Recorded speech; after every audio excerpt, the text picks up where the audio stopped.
What is up, Michigan Nation? It's your boy TJ Ronin, running and gunning with my co-pilot Johnny Olden. What up, bro? What's going on? What's going on? Shit, getting ready for another call-in show. Fan base is pretty passionate and heated right now, so it's an interesting situation. We got a big game this Saturday, and this is the call-in show. So for every 100 hours, we go an extra hour. Appreciate everyone's contributions for that. Let's see what we can do tonight. Johnny, I guess before we get into it, we'll show some love here to our sponsors of the show. Win Agency, doing it for us. All right, so here is Win Agency. The Medicare annual enrollment period is here. Running from October 15th through December 7th, this is your opportunity to review your Medicare coverage and make any changes for the upcoming year. During this open enrollment period, you have the ability to move from one plan to another, or if you have prescription drug coverage and want to change plans, now is your opportunity to do that. Here's the key. Plans change every single year. Premiums, copays, and networks may be different in 2026. So even if you're happy with your current plan, it's smart to compare. And here's a few extra tips. Make a list of your prescriptions, your doctors, and we'll check to see if they're covered under your new plan. And don't wait until the last week. December 7th is the deadline. And if you need help sorting through your options, you can call us here at Win Agency and talk to a licensed Medicare professional who will help guide you through the process. Take advantage of this window to make sure you're covered with the best plan for your health and budget. Shout out to Win Agency, the best agency. Appreciate them supporting the channel and the show. We also, Johnny, we got another sponsor. One I'm very excited about. New sponsor to the show for the season, so we're excited about it. Healthy Dogma, which you already know. I got a bunch of this, and I will be honest with you guys. Full transparency. I am ordering some for myself. I'm actually a big believer in this company. So top of the show. Healthy Dogma is owned by a Michigan alumni who knows what loyalty means. For decades, the May family has cheered in the big house and always bring the same dedication to crafting clean, Michigan-made food for dogs. Check out healthydogma.com and use code 25GOBLUE because Michigan loyalty extends to our four-legged friends too. I also want to read, I thought this was interesting. This is the story of Healthy Dogma. You'll find this on the back of their products, but it says Healthy Dogma, pets are family, and we believe they deserve the very best. As a family-owned business, we are proud to craft clean, natural pet products in the heart of Michigan. We are committed to Midwestern values, hard work, integrity, and care since 2008. Our mission is simple. Provide pets with a wholesome products from sourcing only kitchen quality ingredients to hand packaging each product. We hold ourselves to the highest standards. Shout out to these guys. Really appreciate them. All right, Johnny, let's get into it. Let the chaos occur. This is the call-in show. I'm sure the boys, I'm sure the fans will be pretty upset. If not upset, frustrated, venting, letting us know the deal. But Johnny, before we let our callers join us on this wonderful show, what's your thoughts, man? What's the pulse? How you feeling? Where we at? We're heading to Washington this week. What is the word, my guy? The word for me is worried. I'm worried. Really? So Yes. Word of the day is worried. All right, let us know, John. I was worried last week. You were. I tried to tell people Wink going against what they like to, what USC likes to do. It could be a problem, and it all showed up. And my thing is this: you have the opportunity to get better every week. Put that week behind you. Burn the tape. It's no good. Watch it, burn it, and let's move on. So it's just about it's about doing things the right way. Consistency. If you're consistently doing things the right way, you're gonna have good things happen. But if you're not, and since the season has started, a lot of things haven't been done the right way, and we kind of made excuses a little bit, some here and there, and then it just grows and grows. And then the better teams that you play, it's gonna look really bad. You get what I'm saying? And that's what kind of happened against USC. So they got the opportunity to get better. There's just a lot of things that they did wrong. Simple things, alignment, tackling, discipline on the edge, things like that. All those things can be cleaned up. But the hope is, can you clean them up in a week? Because some of this stuff has been going on since the first game. And it doesn't even need to be fully cleaned up, but the product's got to be better. There needs to show improvement. I want to give a shout out again to I don't even know the name of this show. I really should, so it's on me. But the show with Jake Butt and Devin Gardner, bro. I don't know the name of it either. Is it The Blueprint or something? I think it might be. Yeah, something like that. We'll figure it out. It's a new show, but man, they were listen. One thing I appreciate is they are saying what a lot of us are saying in terms of the issues, the concerns. But what I appreciate is that they are not, even though they are former Michigan players, they are not being reserved like you see in other places, no names. But there's, at least being transparent. We find ourselves in a situation where we are a program trying to find its identity because we are losing it. We are Johnny, what I said on Saturday's show was, we are no longer the bully on the field. Mm-hmm. We are no longer the team that out physicals the other team. At least right now we're not. It doesn't mean we can't get it back. But these are concerns for me. And then on top of the other concerns about just lacking fundamentals, sound play, simple tackling.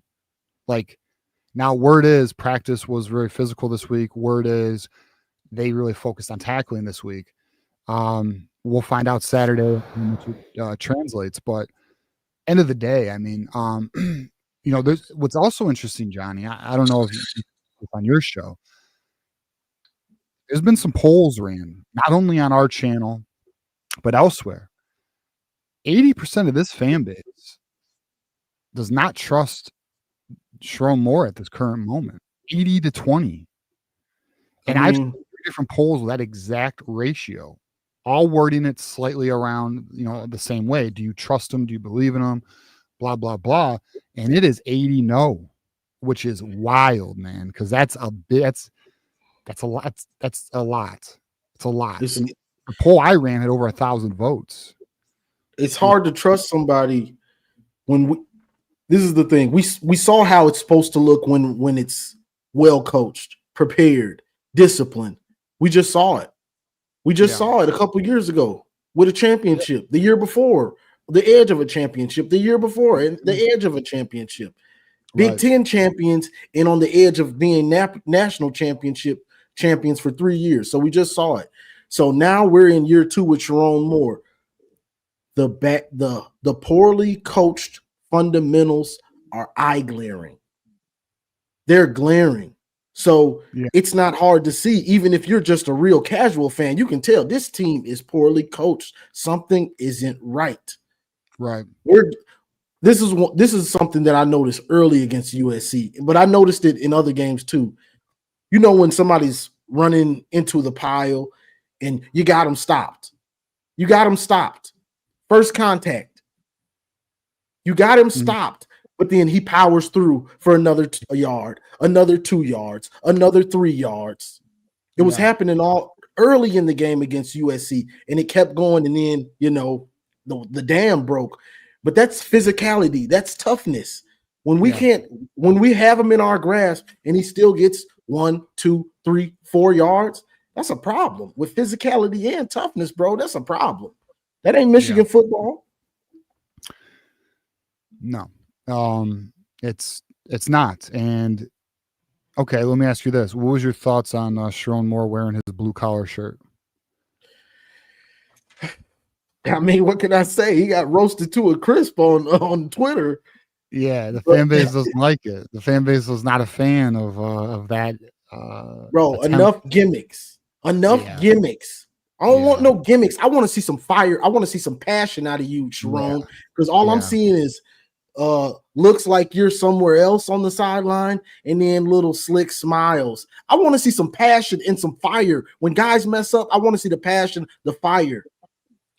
When an assistant coach messes up or something, I want to see the passion, the fire, that you care, that you're understanding how big each game is. Every play, no plays off. I'm not.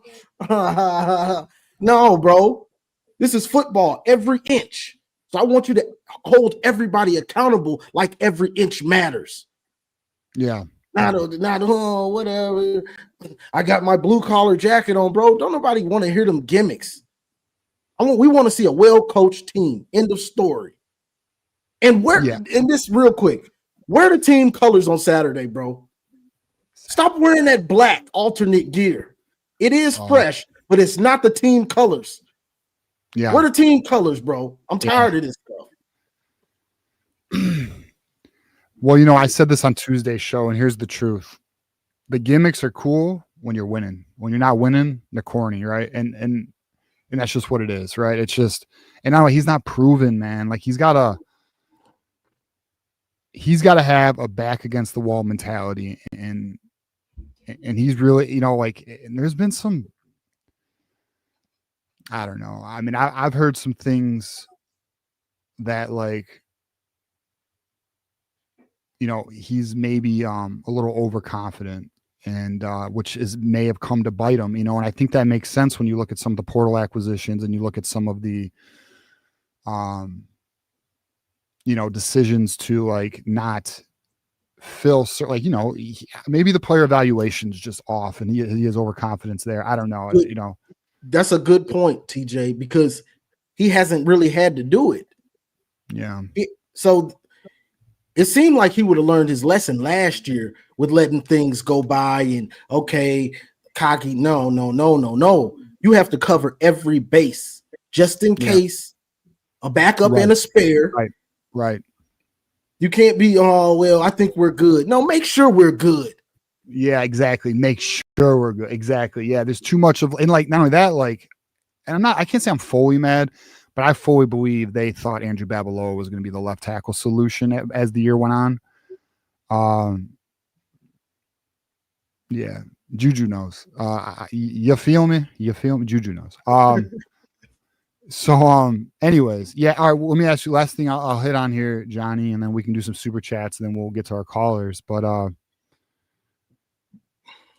are you of the opinion Sharon Moore is too much of a friend and not a coach?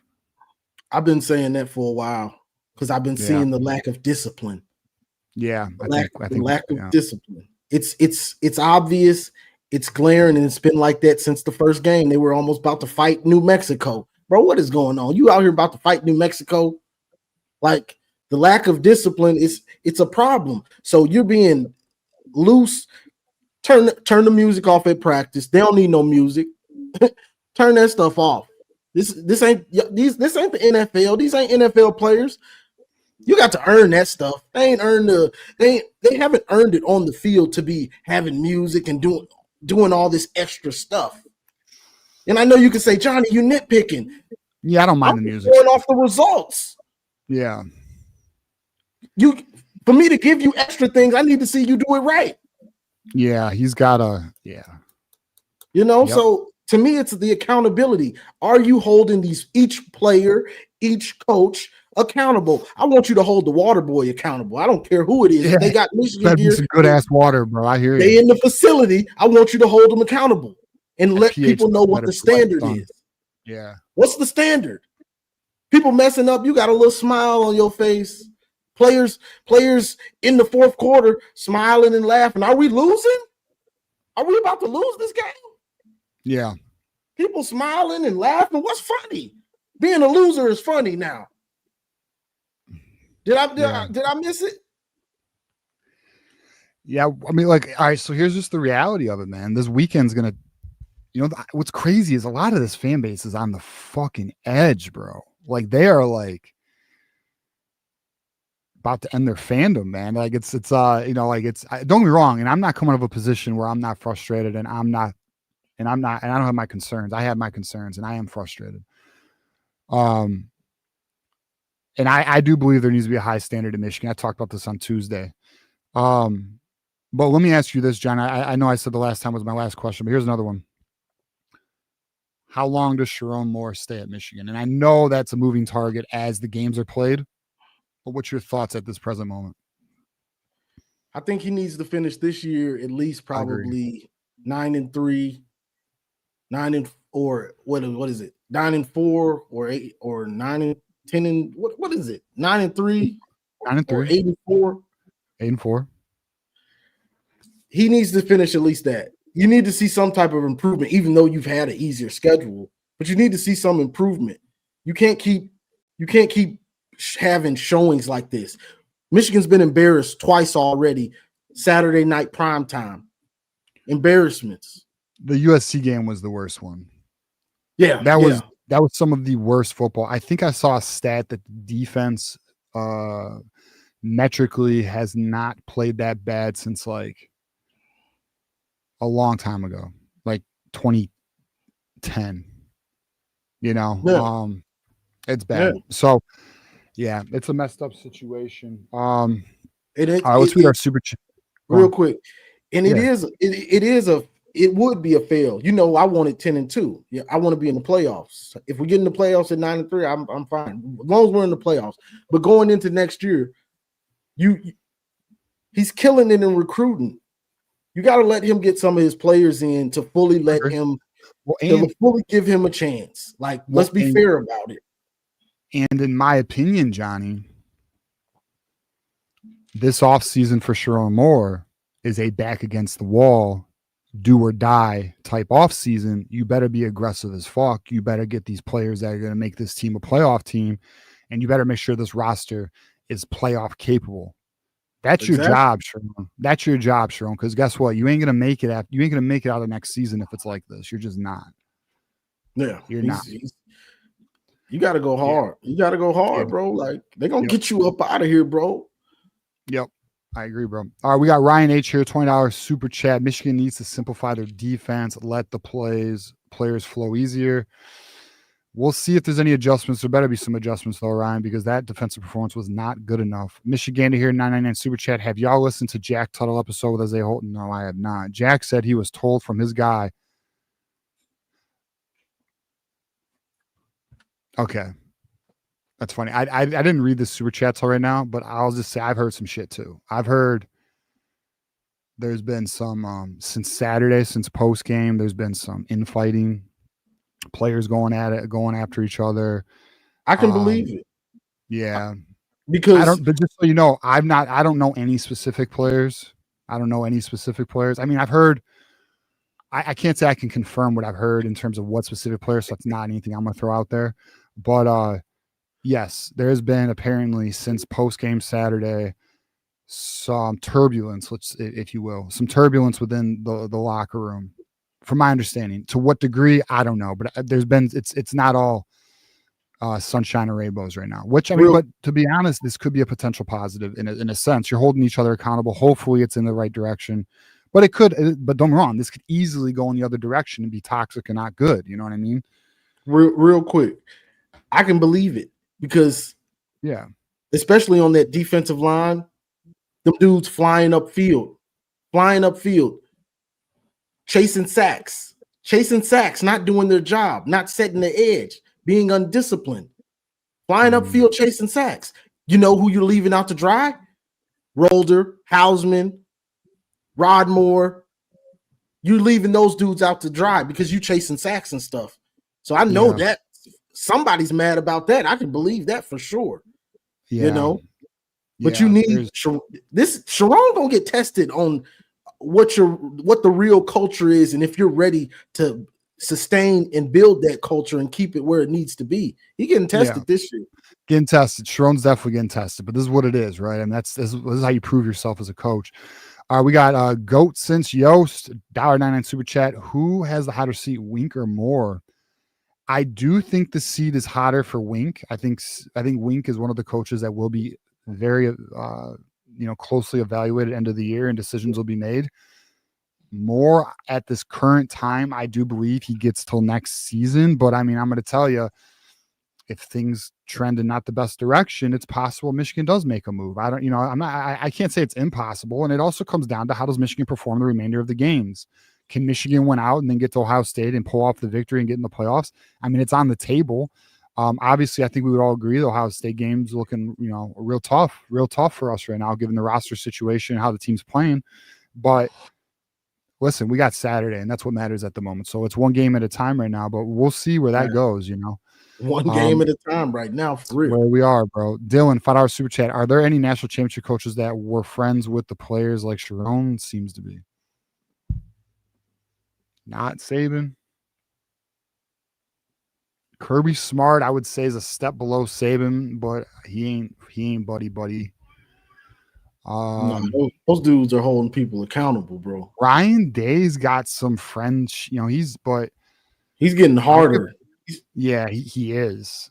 Yeah, I think he was, I think Ryan Day was more buddy in the beginning, but he's evolving. Ryan Day is evolving. Fuck that dude, though. Yeah, he's holding them dudes accountable all game now. Blowout. I don't like one or up 50. He's holding them accountable. Bro, actually, that's a great point. So Garrison tagged me in a video of Ryan Day. They were up like 3-4 scores. It was like the fourth quarter, like 10 minutes. I don't even know, but it was late in the game. Ryan Day is calling his players out on the sideline. And I was like, I respect that. He's still coaching. You know what I mean? That's a football coach. Like it or don't. That's as much as we don't like him. Listen, you can not like him. I don't like him. But I mean, I'm respecting what he's doing right now. And I'm respecting what Patricia's doing right now, because at the end of the day, it's pretty effing respectable. I mean, they got the team going, bro, and he sustained the culture. So I mean, shout out to him. Fuck him, no, but shout out to him. Shut up, Garrison. I'm just kidding. He's watching us from the Ohio State channel. Anyways, all right. So we have, I think we're caught up here on. Hold up. We are caught up on Super Chats. All right, I'm gonna throw the link in the chat. Let's talk some ball. We are 63 away from a second hour. We'll do the damn thing. But yeah, so I don't know, Johnny, until we get some callers in here. Call lines are open. But oh, they coming in quick now. All right, so we got Keegan, first come, first serve. Keegan, how we doing, buddy? What's up? I made it first. What up, you Keegan? You did make it first, Keegan. You are first in line. What up? Yeah, I appreciate y'all being blunt and just like stating the obvious. It's going to be that kind of show, so we just got to go through it and talk about it before it gets rowdy. But yeah, I think this is the biggest game of Sharon's career. Because he would have had slack if he lost to Penn State and Ohio State while he was interim. And now it's like put up or shut up. And and just like on a positive note, like for me, like I think that we're going to lose the game. But for me, we doesn't sound like a positive note. Well, here's the positive. We haven't lost yet. Remember where Ryan Day was before they went on their playoff run. Remember where Jim Harbaugh was in the COVID year. Like he hasn't lost the game yet. So this is a huge game for him. And I think we have to win the next two games. if we don't win again. We have to, not to cut you off, Keegan, I'm sorry, and keep going after this, but Keegan, in my opinion, we got to win every game leading up to Ohio State. And then I know the fan base is going to say, well, we got to win that game, but I just need to get to that game, and then we got to win. We got to win. I don't think we can't afford a loss. Like, yeah, we should beat all these teams. Listen, we were 5.5 point favorites. Although I will say I don't necessarily agree with that spread. I think, to be honest, if I was a betting man, I would take Washington in the points. But I do think we win. Well, yeah, I mean, on paper, yeah, but it opened up at 6.5, and the confidence level of people who are betting has pushed it to 5.5. I think that's the current. I think that's what it is currently, but it's the confidence level of like the eye test in the bigger games, and if we do lose to Washington, I'm kind of like thinking we might even lose to Michigan State right after that. But we haven't lost. I'll tell you this right now. Let's just say that hypothetical situation occurred. Sharon's gone. Fan base will be out. Right. And so, like, I think that we'll lose to Washington, but it hasn't happened yet. Like, we can point at the two examples about the coaches I mentioned earlier, Ryan Day and Harbaugh, and how they have been able to turn it around. So we haven't lost yet. So that's my positive note, is we haven't lost yet. So, Johnny, his positive note is we haven't even played them yet. It's not Saturday yet, Johnny. Hey, I'm reaching. Like, Keegan, hey, I will take some positivity. Hey, Johnny, it's only Thursday, brother. We're still not breathing. Saturday at 12 yet. We're still breathing, bro. That spread is creeping though. Hey, we'll take it. All right. Yeah, I mean, look, look, we listen, if we lose to Washington, I already know the fan base is about to be going. We're about to crash out. They're literally like one step away from jumping off a ledge right now. And not even, they're like an inch away from jumping off the ledge right now. This fan base is like, you have some very prominent accounts on social media talking about like they're about to be out on this team, which I think is a little extreme. I'm gonna tell you this right now. Even if we lost to Washington, actually it was Juju I was talking to about this. I'm still not out. I'm here to watch Underwood's progression. I mean, and obviously I do a show, so I know it's a little different from others, but like, regardless of that, as a fan, I want to see this team, whether it evolves and grows or regresses. There's individual players I'm going to have my eye on. Like, there are still things that will interest me, obviously, throughout the year. And, but I can understand the frustration. I think that's fair. And I think the fan base, instead of getting out on the team, just voice your frustration in a respectful manner and let your voice be heard, and email the fucking AD, bro. But respectfully, of course, don't be an asshole. Just let them know, look, like, we deserve better. This is Michigan. Let your regents know, that type of shit. But yeah, so yeah, Key, we'll see. I mean, it just comes down to how do we play this weekend and what does the team look like? That's the other thing too. Like, the team's got to look better. And I think that's a big thing that's the other thing too. Like, it'd be one thing if we were losing close games, but the team was playing well. We look sloppy. We look like we're regressing in certain areas, and we're not playing well. Yeah, but this game is different because no matter, I don't care how they look, I don't care how they do it, but they have to win. Yeah, they got to win. It goes against logic, but like you have, if you're Sharon, you have to win. This game is just so important. So and to your point, TJ, that you were making about people checking out and being creators, that's going to happen. People are going to check out, but like, we're here because this is what we love about life. We love the little things that, like, take us away from life, and people check out. Yeah, and people check out for a week, but there's always going to be the next thing, like just like it was last year, and so it's not going to go away, and obviously it's going to be rolling on all cylinders when they're doing good, but like, people aren't just going to check out, even if they say they will. Yeah, we'll see. I mean, I'm already noticing some number decline on the channel, at least with I don't know about you, Johnny. Have you noticed some number decline?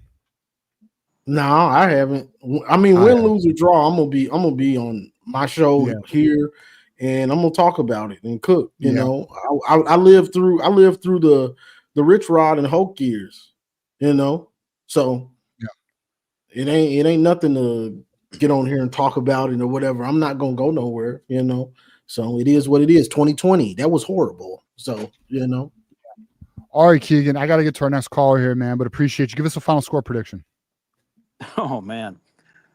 Oh, that's so hard. I haven't even, I've kind of checked out a little bit, but I've been busy. But I find a way to be busier after Oklahoma and USC.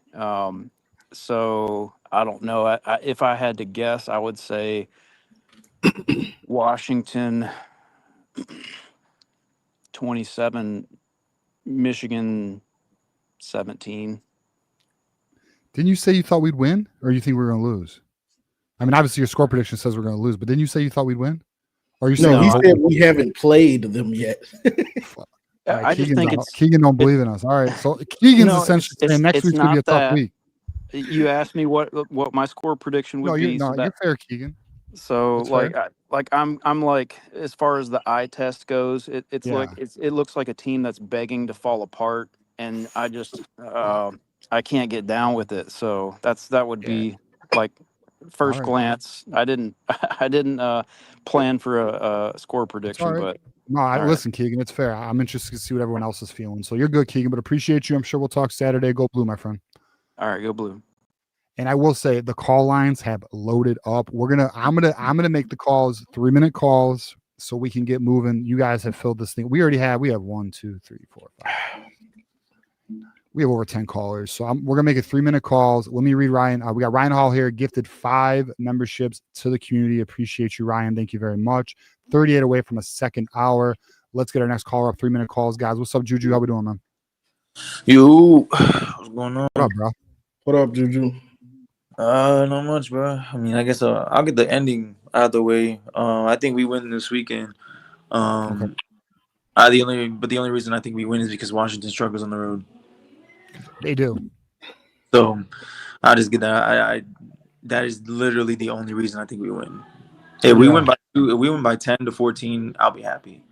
But I'm thinking this is gonna be like a 5-3-point game, just because this team has shown absolutely nothing to trust them. We're beating teams by 2 scores and 1 score that we should be blowing out by 4 scores, and we're losing by 20 that we shouldn't be losing by 20. But that's just poor coaching, bro. I mean, just call it like it is. I mean, me and you spoke off air, bro. We know what it is. This team is not trustworthy, and they had to gain that back from all of us. Yeah. Yeah, I mean, I think a lot of the fan base is.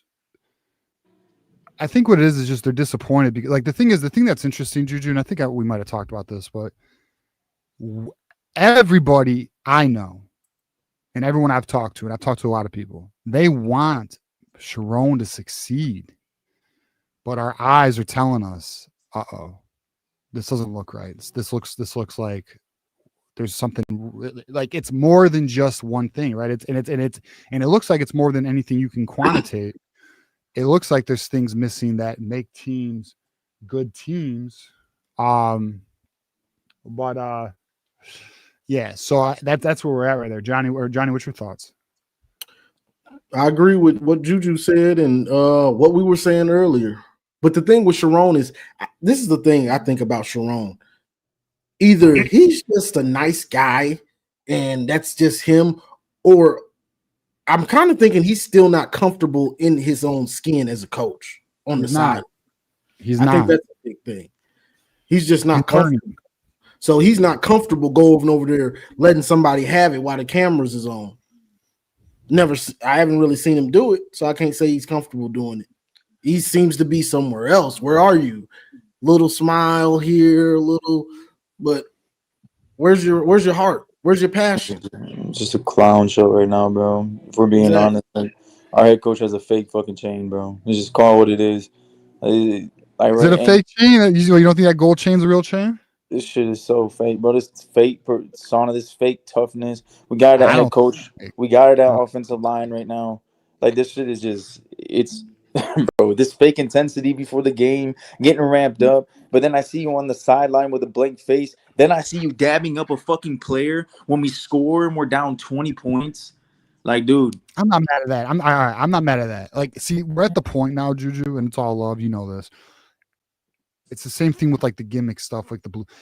Every little thing is gonna annoy people. Like, you ever been in a relationship and like you really like that person, and at a certain point, like every fucking thing they do just annoys the shit out of you. I feel like we were there as a fan base. No, but this is like, to me, that's a real issue though. Like when you're dabbing up your players and you're down 20. I mean, like, I'm not mad for that. I'm more mad about all the smiling while we're down 20. Yeah, we need to see him get into some players, bro. Like, he's not getting on no players, bro. That's just a bad look, bro. You look like losing. You look like you like to lose. You don't mind losing. Yeah, you don't mind if you get blew out by 40. You over just dabbing players up. You're smiling and shit. Like, bro, this ain't no fucking joke, bro. We're getting our ass kicked on the road. Do you even give a fuck? Because if you don't, then I damn sure don't. Yeah. Juju, let's get your score prediction. I'll let you rock with us. We'll get some more callers up here. So you can rock with us. Just give us a score prediction so I can get some more callers up here. We are loaded. The people want to vent, man. I actually have probably a close one. I have 23-19. Good guys. Hey, I'm just going to say I just received a text about Penn State situation. I will not throw the name out there, but if this fucking occurs, it's a game changer. Urban Meyer? No, it's not Urban Meyer, but I will say it's a big name in the college football game that is currently a head coach somewhere else. And there was rumors today that Adidas is in on this coach search with Penn State, because what I think might be happening, which, by the way, that's fucked up, by the way. That's their problem. They wearing Adidas. Well, I think what's happening is brand. Wait, TJ, you said you have the name? Yeah, I could text you it. All right, bet. But I mean, it's not like an asshole because I just said that over the air. But like, the reason why I don't want to throw it out there is because I don't want to throw out something that isn't 100% confirmed. I just had an individual send this to me I know has been following it all day. So J.R. Moore is saying it's false. Well, if it's false, I mean, you might be already talking about what I'm talking about. But we'll see. I don't know. We'll see. If it is the individual that I just got word on, I will definitely let you guys know. And it's not Manny Diaz. But anyways, all right. So thank you, Ryan, for your 5 gifts and memberships. Let's get our next call. Oh, did you give a prediction for the score or no? Yeah, I give 23-19 us. Us. Okay, you got us getting the dub. All right, let's bring up our next call. We got West Quad in the house. West Quad, what up, brother? Shit. What up, though? What up, dub? What up, West Quad? What up, everybody? Man, that shit was disheartening, bro. Like, I wasn't even paying attention. I was so, like, I was watching the game, but I wasn't watching the game. I was so, like, tuned out. It kind of sucked, bro. Like, big time. Like, I was watching, but I wasn't watching, bro. I was like, we kind of sucked. I don't know. It was an out of body experience, bro. That was bad. Like, I haven't felt like that since 2020. That's the last time I felt like that watching Michigan football. Like, what is this, bro? This ain't us. This is like, it feels like some Space Jam shit happened. Like, who replaced the players? Like, they don't have skills no more. The tackling was just piss poor. It sucked. And you know I'm kind of going through it right now, so it's like I need this win, bro. Like, I needed it. I needed something to be like positive, but I don't know, man. I will say that I'm willing to give Sharon a little bit further. I don't want to jump off the ship yet, but I ain't gonna lie.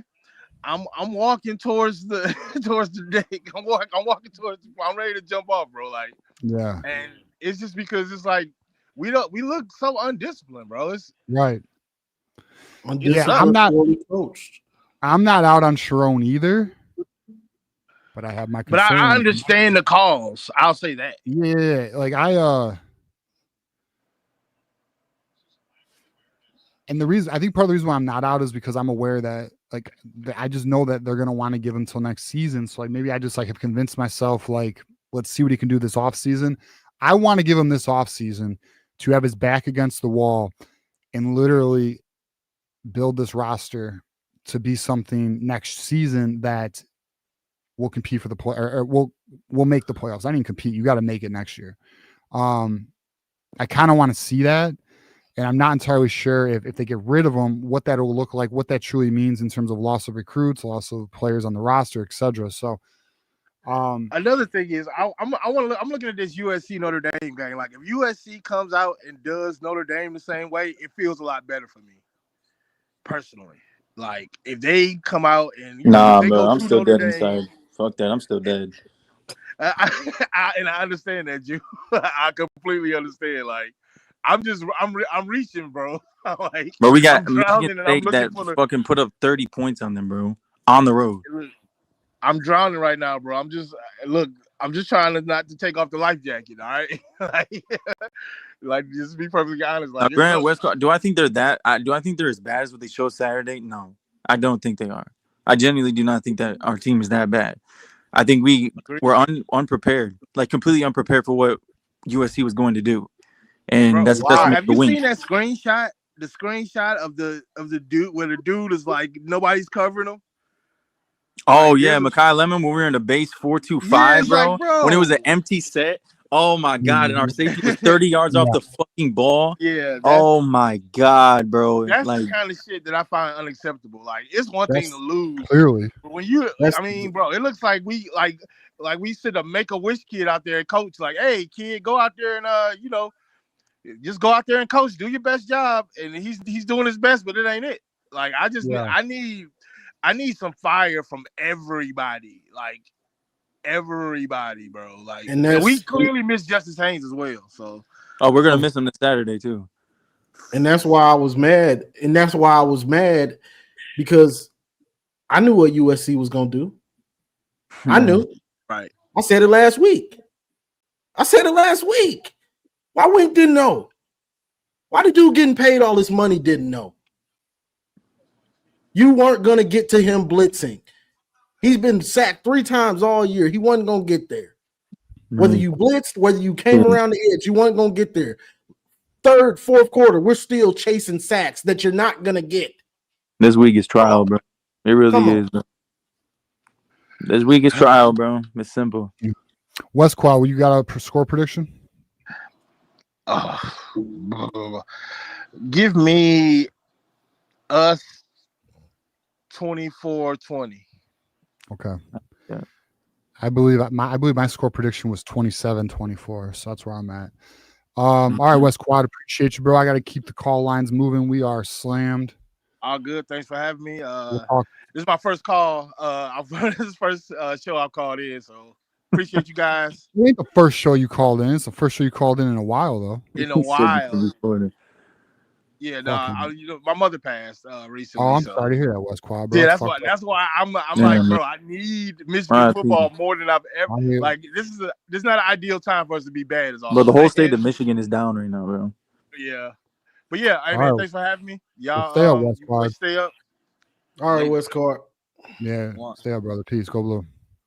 Man, that sucks. Poor West Quad, man. That's like one of my worst fears, bro. I ain't gonna lie to you. Yeah, all right, so we got Blue Wolverine here, 14-month. Yeah, I mean you're summing it up for us, Blue Wolverine. I think we're all feeling that right now. We got B-Dub, $20 brings us down to 18 away. And I know there's another super chat. We will tally that. But he goes, Michigan coming, never not coming. If Michigan ain't coming, then I'll hold the fort down, get rich or die trying. B-Dub's riding for the fucking cause. 18 away, but 23 tails, which I've not seen in a while. Shout out to 23 tails. Appreciate you. Washington quarterback is going to destroy Wink on 3rd downs. Yeah, I'm concerned about it. He's a mobile quarterback with his leg. With his legs, seems very. Man, TJ, we'll be playing very close attention this weekend. Yeah, it seems every team is successful on the first drive in the first quarter, but yeah, you're right. It does appear that we give up like that first drive. We're loose, and you're right. The running ability of this quarterback, he's good. Is a edge rushers. Edge rushers got to be disciplined. Their eye discipline has to be on point. Mm-hmm. It has to be. Can't be chasing sacks. Can't be just running and I'm just chasing the first thing I see, bro. You got to be disciplined. Not just a runner either. Like he can throw the ball. Like this kid can really throw the ball. So we did unlock our second hour. Appreciate everyone for being a part of that and helping us. Kirk Damn. Wilson already got us started for going for that third hour. But before we get to that, let's see. Hold on. Yeah, because generally, bro, Washington is dead ass a spitting image of USC, bro. Both of them do not have really good defenses. They have very good offenses. Like Exactly. they're actually mirrored each other. So that's why this game worries me, bro. Mm-hmm. So I've been worried. I just stayed worried. This is why I said, bro, can we fucking for once in our lives, bro, win the coin toss and take the ball? Like, I'm tired of seeing our offense getting scored on first, bro, or defense for that matter. Take the ball, bro. Well, they want. Yeah, we'll see. But all right, let me. We got to give a shout out here to our sponsors again. Thank you, Win Agency. Hey, Michigan fans. We had a tough loss, but here at the Win Agency, we're all about bouncing back. Whether you need a small amount of coverage to protect your family against medical emergencies or a powerful plan that can greatly reduce your medical expenses next year, we have you covered. We also offer specialized hospital and travel plans because protection matters most where life is unpredictable. Call us today or visit our website to explore your options. All right. And we also need to give a shout out to our newest sponsor. We already talked to on top of the show, but that is Healthy Dogma. Every Michigan fan knows the feeling of family, and for many of us, that includes our dogs. Healthy Dogma believes in feeding them like family with ingredients you find in your own kitchen. Order at healthydogma.com using code 25GoBlue to save 25%. Hey, people, and I mean this, want to support the show and you love your animal, let's go to Healthy Dogma. Let's get some orders in. Let's show them that this community supports their own, takes care of their own. We appreciate that. And the thing I appreciate, and I've already said this, good company, good product, excited to have them be a part of the show. There is a text in the chat if you guys want the link, but you can also just use 25GoBlue for the discount. Now, let's get to our next caller. We got a few people. All right, let's see. We have Keith Rebar is next. And then we will get to Jackson Johnson. We have some others. With Drufus, Marmar, we see you guys. Garrison, Timothy, see you. Caden, see you. We'll get to all y'all. Keith Rebar, how we doing, buddy? Hey, doing good. Go Blue, guys. Oh, shit. Hey, go Blue, Keith. How you doing, man? Doing all right. Yeah. All this negativity is getting me down, bro. Talk to us, Keith. Give us something to be happy about. Keith. All right. Let us know. The minute SC came into the Big Ten, what did you think our record was going to be against SC over the next 10 years? Oh, I mean, I a lot to 6-4. I mean, I don't see why we couldn't have a win. 6-4. Yep. I mean, look, that's a good team. Yeah. I mean, I don't feel like they should own us. Yeah, that game got away. I agree. It was an ugly way to lose, and but we've lost ugly to USC in the past. In the past 50 years, USC has been a very good team. You know. Well, in the past, 8 years, they haven't been a very good team, Keith. To be honest with you. Yeah, I agree. The Helton down this road. The Helton years were hell, right? Yeah.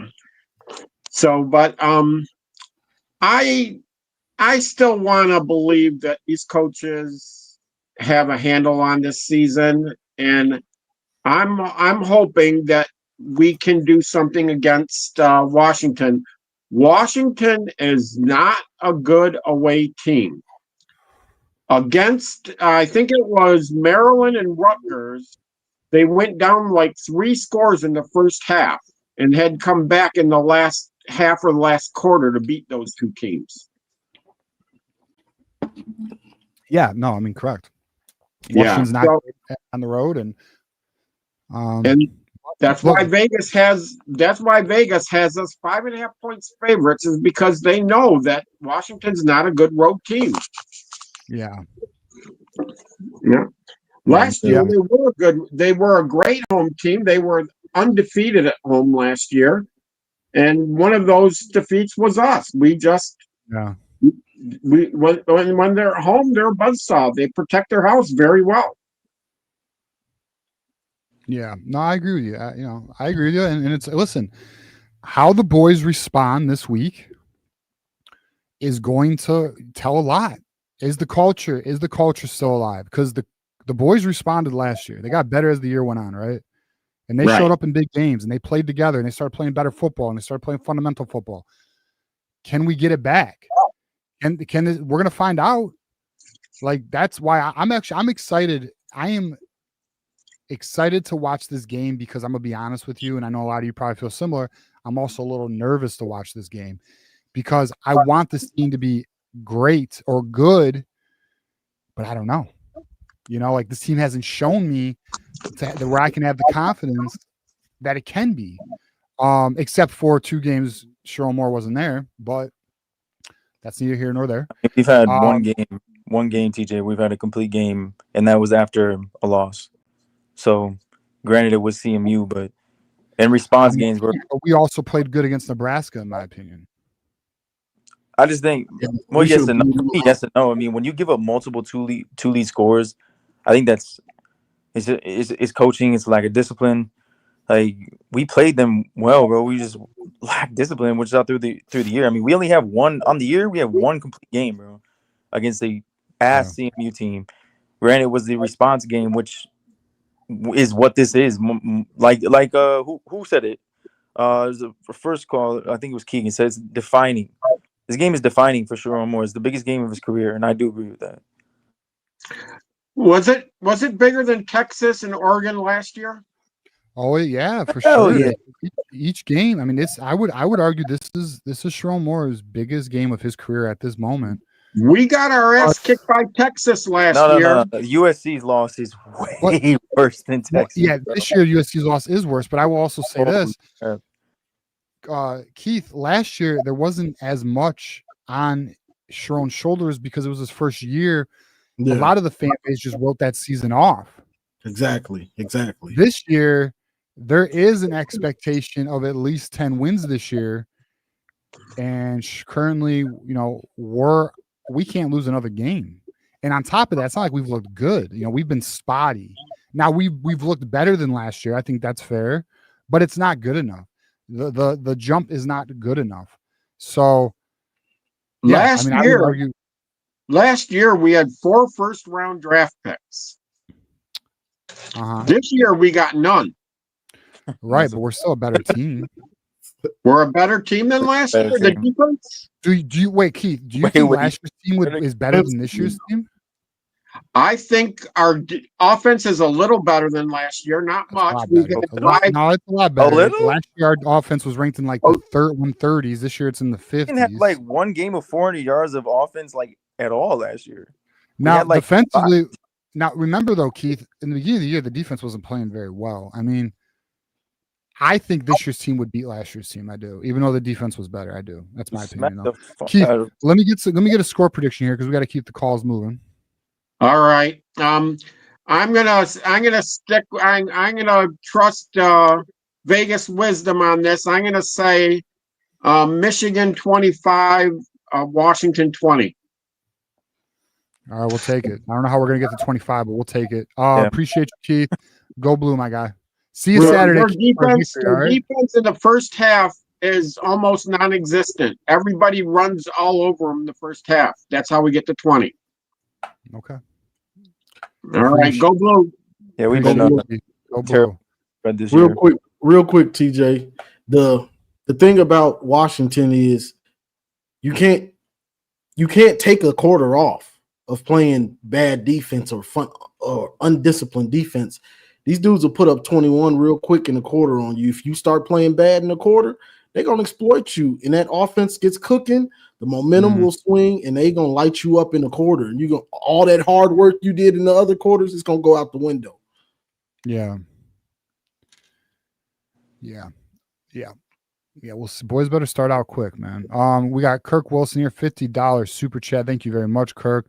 If Wink does the same game plan as USC and the game gets ugly, will you be ready for? I mean, I'll be honest, Kirk, and I'm interested in your guys'. I'm already kind of ready to move on from Wink. This is 2 years in a row with slow starts. This is 2 years in a row where the team is not playing fundamental sound football, and we just don't look good. So, yeah, I don't know. So I'm already kind of, I'll be honest, I'm kind of like already out on Wink. What's your guys' thoughts, Johnny and Juju?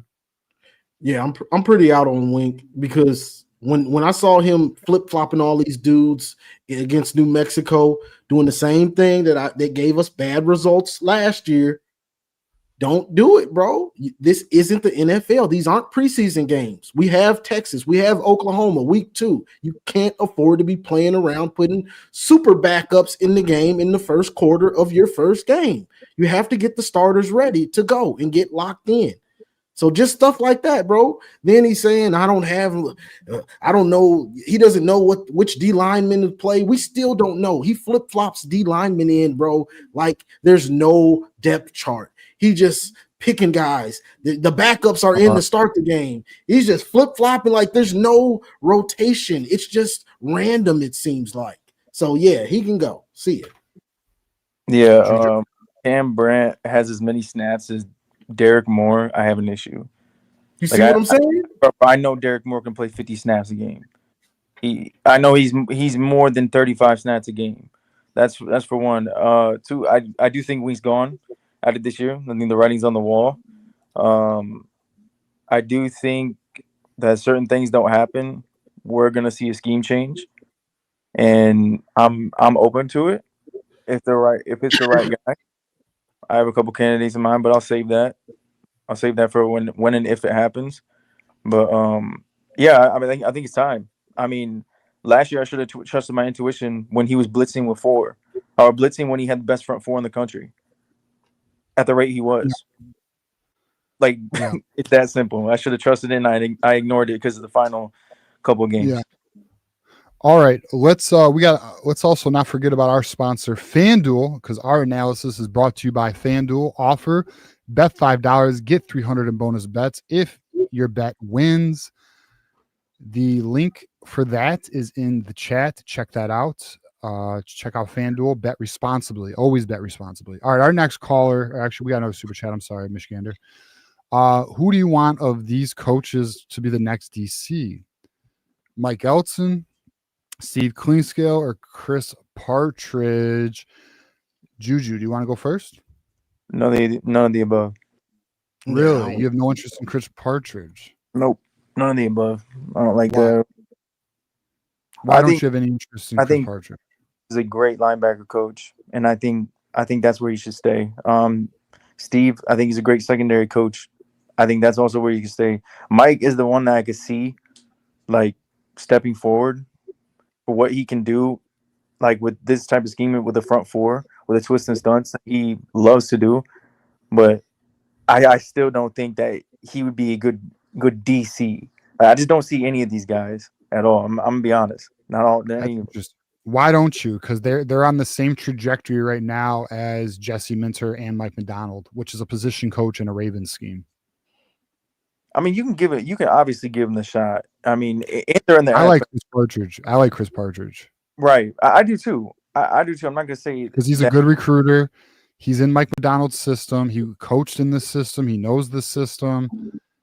I should take that back. I think he excelled. He excelled as a special teams coordinator. When he was a linebackers coach here, they played very well. I'm going to switch Mike and Steve for the fact that I think Steve is younger, and I think he can recruit. I think Chris Partridge can recruit. I think Steve, that what we're struggling with is the secondary, and I think he can straighten that up real quick. So yeah, I agree. I guess the secondary played very good under him. Twist my hand, I would pick Steve, but still, I generally don't think any of these guys, because I think we can get someone better. I don't know, man. I mean, I feel like the position coach in one of these schemes is really going to be our best thing, but maybe I'm wrong. I guess we'll see how they do there. Appreciate you, Michigander. Good question. All right, we got Drufus in the house. Actually, no, I'm sorry. Jackson Johnson's next. Jackson, what's up, man? How we doing? It's going pretty good, gentlemen. How are y'all doing tonight? Doing good, man. I love how you and John are referencing Glengarry Glen Ross. Love that movie. What specifically? The parts of always be closing. Yeah. That's the Fair best enough. part of it. Fair enough. All right, so what do you got for us? When Jack Lemon gets busted for being a smack talker. Yeah. Yeah, he thought he was slick, but he wasn't. Like he talked too much, but fastest 3 minutes, so I'll be real quick. So Michigan, Washington, I'm a little nervous for Michigan's sake because they do not have Justice Haynes from what I'm hearing. And Desmond Williams at Washington, he's been cheering everybody up when every time Washington's been going against somebody this season. And I know it's the big house, but still though, I'm really nervous about that for that against that Washington offense if I'm Michigan. And the receiving core, the stats are not good. I look, it's not looking good for Michigan in the stats. Well, hold on. I mean, all right. So listen, we don't have some elite wide receiver core, but I kind of like the way the wide receiver core is coming. Always looking. What? Yeah, we're coming along. I agree. Yeah, Andrew Marsh is. I don't know if you're aware of Andrew Marsh, Jackson Johnson, but true freshman had 8 catches, 130 yards, a touchdown last game. With McCauley and Marsh, and now we don't know if Klein's going to be playing this week because he may or may not be injured. Again? He ain't the only one. I don't know. How, Juju? But he ain't the only one. Yeah. That's this. I mean, it's Klein and what it seems a lot more. Yeah. Bro, that's people don't know that, by the way. These big time night games on the road, we've gotten battle tested, bro. We're licking our wounds after every one, it feels like. Just full of injuries. Yeah. So we'll see. Offensively, it looks like we should have. Now, it absolutely sucks not having Justice Haynes. Jordan Marshall's got to play real good. He's capable. I mean, to me, when he stepped in for Haynes, I was actually impressed with the way he played against USC. He ran pretty good. Again, he's not Haynes. People need, but not Haynes. Want people to take that expectation out because Haynes is definitely, in my opinion, he's the best back in the country. I know Hardy's playing really well, but he's played against 2 top 5 rushing defenses this year already. And if it wasn't for injury, he has his 6 straight 100-yard game. He was already at 50 before he got hurt. So we had to take that out of the equation. He's a good back, but he's not Justice Haynes. Yeah. Jackson, we're already kind of getting up against it. Give us a score prediction here, buddy.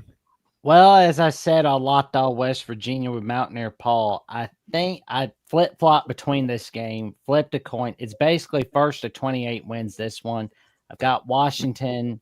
I reluctantly go with Washington 28-24, but I will say I'm pulling for Michigan on this one. Appreciate it, Jackson. Appreciate you. I guess maybe we'll talk on Saturday over a victory. How about that? Absolutely. And got a little something to celebrate Alabama, Tennessee. The fuck is that? I'm pulling for Alabama. Cigars? Jordan Binkley and I. Smoke cigars? Well, that would be my first time, actually. There you go, Jackson. Good time, brother. Jordan Binkley and I talked on air and off air where the winner of the Alabama-Tennessee game will smoke a cigar. So it's part of a tradition to where Alabama-Tennessee reports to the NCAA saying, hey, bro, we're going to give you a heads up. We smoked some cigars in the locker room, so you can chalk that up if you want. So in my case, I'll just be like, I'm reporting to the boss man and heads up, we're smoking a cigar after the game. There you go. Well, enjoy your victory cigar, Jackson. Maybe we'll hear from you Saturday. All right, buddy? Oh, that's for sure, man. I'll make sure. Tell your friends, family, cashier's posts about the magic TJ, Johnny, and John are creating on Michigan at the Voice of College Football. Let's give them 20,000 subs. See y'all later, everybody. See you later, buddy. All right. We got another super chat. We got J.R. Morris in the house. We got the $10 hitter. We don't have 2 first-round NFL draft defensive tackles called Wink's play calling. Wink was fired from 2 NFL teams for these same issues. Too many players just running free on defense, not doing their jobs. Yeah. That's a fact. That's a fact. I just hope they look to that this weekend. Play for each other, don't play for yourself. Play for your brother. I said, I just hope we have a counter to that this weekend, bro. I truly do. Yeah, Moose goes, is Haynes out this Saturday? Look, it's not confirmed yet, but I mean, he hasn't practiced. Yeah, he hasn't practiced from our understanding. So, all right, next caller in the house, we got Drufus. What up, Drufus? How we doing, man? What's up, boys? Can you hear me? Yes, sir. Yo, so that super chat just crushed a lot what I called for. I was about to say Wink's been fired from the NFL. Yeah. And some of the same shit that's going on now is some reason why he was fired in the NFL. I mean, he's got to stop blitzing, man. He's going to have to stop doing it. And, I think, what do you guys think about Sullivan, Hausman, and what's the other one? Jimmy? Roller? Yeah, stick all three of them in the game and still put Sean Barham on the field. Then you want to run what, a 3-4? I want to run a 4-3 with a solid 4 secondary. You want to put Barham at edge. 3? I want to run a 4-3 with 4 solid secondary. I want to play 4 in the secondary, run a 4-3. Have 4 solid secondary. And Barham, you're putting at edge? I'm putting Barham. I mean, Barham is my 99 overall on Madden, bro. What the problem? Real quick. The problem with Barham is he's not playing the run well. He's flying up the field every down to try to get a sack or whatever. He's getting out of position. He's hanging some of these linebackers out to dry. Bro, that counter that USC ran with a walk-on fucking running back, bro. Jesus, man, they made us look so stupid. Like, bro, you could see it developing before he even. That is the only run that USC has success the whole year that is not involving an RPO with Miami, bro. And they got guys pinched, bro. It was despicable, bro. It happened multiple times. You could see it developing before. They ran it once and ran it again like 2 plays later or something. Oh, that 3rd and 30. Oh my god. Oh god. That's embarrassing, bro. With a run, that's embarrassing. Bro, Brennan Hillman. Let me ask you this: is Sharon Moore's seat hot right now? No, it's warm. It's getting warm now. If we drop the Washington, if we drop the Washington game, is it warm then? Yeah, it's warm. Warm. Slap me. He's going to get till next year, unless the only way he's not getting next year. 28 is the number. We got to score 28 points. If we don't, we're not going to win. I mean, we'll see on that. I mean, we'll see. But I mean, the only way he's not making it to next year is if we have a collapse this year and the boosters get him out of here. That's the only way. Games, I don't see how he stays, bro. If you regress from last season, I just don't see how he stays. Yeah. Oh, Drupus has dropped out. All right. Well, we're at 3 minutes anyways. All right. So let's get to our next call. We got Marmar in the house. Marmar was pretty passionate Tuesday, and I was curious, because Marmar, we all know Marmar rides and dies with his team. So let's get his thoughts. Marmar, how we doing, dog? Fed up. What up? What up, though? What up, Marmar? Hey. Hey, listen. Tell us. Y'all keep talking about Sharon gonna stay after the next year. No. No, bro. The Ellisons is not playing, man. I'm telling y'all, man, the boosters running this shit now. They running the NIL game. I mean, you keep saying you see, Michigan. Well, they run the NIL game, but I just don't know if they're going to give up on a coach after 2 years. Hey, listen, Sharon, man. So let me hit y'all with this. Where has Sharon proved himself at? What he got to do with that Michigan? Yeah, where has he proved himself other than being the offensive coordinator and the tight ends coach? Where else has he been? Coordinator, he ran a solid, pretty good offense. It was a national championship caliber offense through Jimmy. Yeah, hey, listen. Hold on, let me break stuff down. Did you see the reaction, the interaction after the national championship? Harbaugh didn't even acknowledge him for real. That is a fact. Yeah, I told you. Look, he tried to hug him, and then Harbaugh walked past him and went straight to Jesse Minter, whispered something in Jesse Minter's ear. Yeah, come on, bro. Come on, man. Hey, Mar, if we keep it in the buck, that offensive line stripe he had, that bitch is getting kind of loose right now, bro. Hey, listen. I ain't trying to hear this and that, bro. Like he this put shit on look. he put on a members only coach and got cooked. Johnny sent me all the memes. Got cooked. I mean souffle. I thought I was watching the show Beat Bobby Flay. You know what I'm saying? It got cooked. Yeah, they destroyed him on Twitter. Hey, listen, and he sees it. And he, like y'all was talking about earlier, he don't care. He's arrogant, bro. I don't see how he's arrogant though. I don't see how you can be. You ain't proved nothing. You don't look like Jim Harbaugh. You look like Bob Stoops. Stop it. You coaching like Bob Stoops. I wish he was with losing. like Bob Stoops. Man, Bob Stoops was okay with losing the big game. No, we not okay with that. Got a natty. I'll take that. Hey, he ain't that.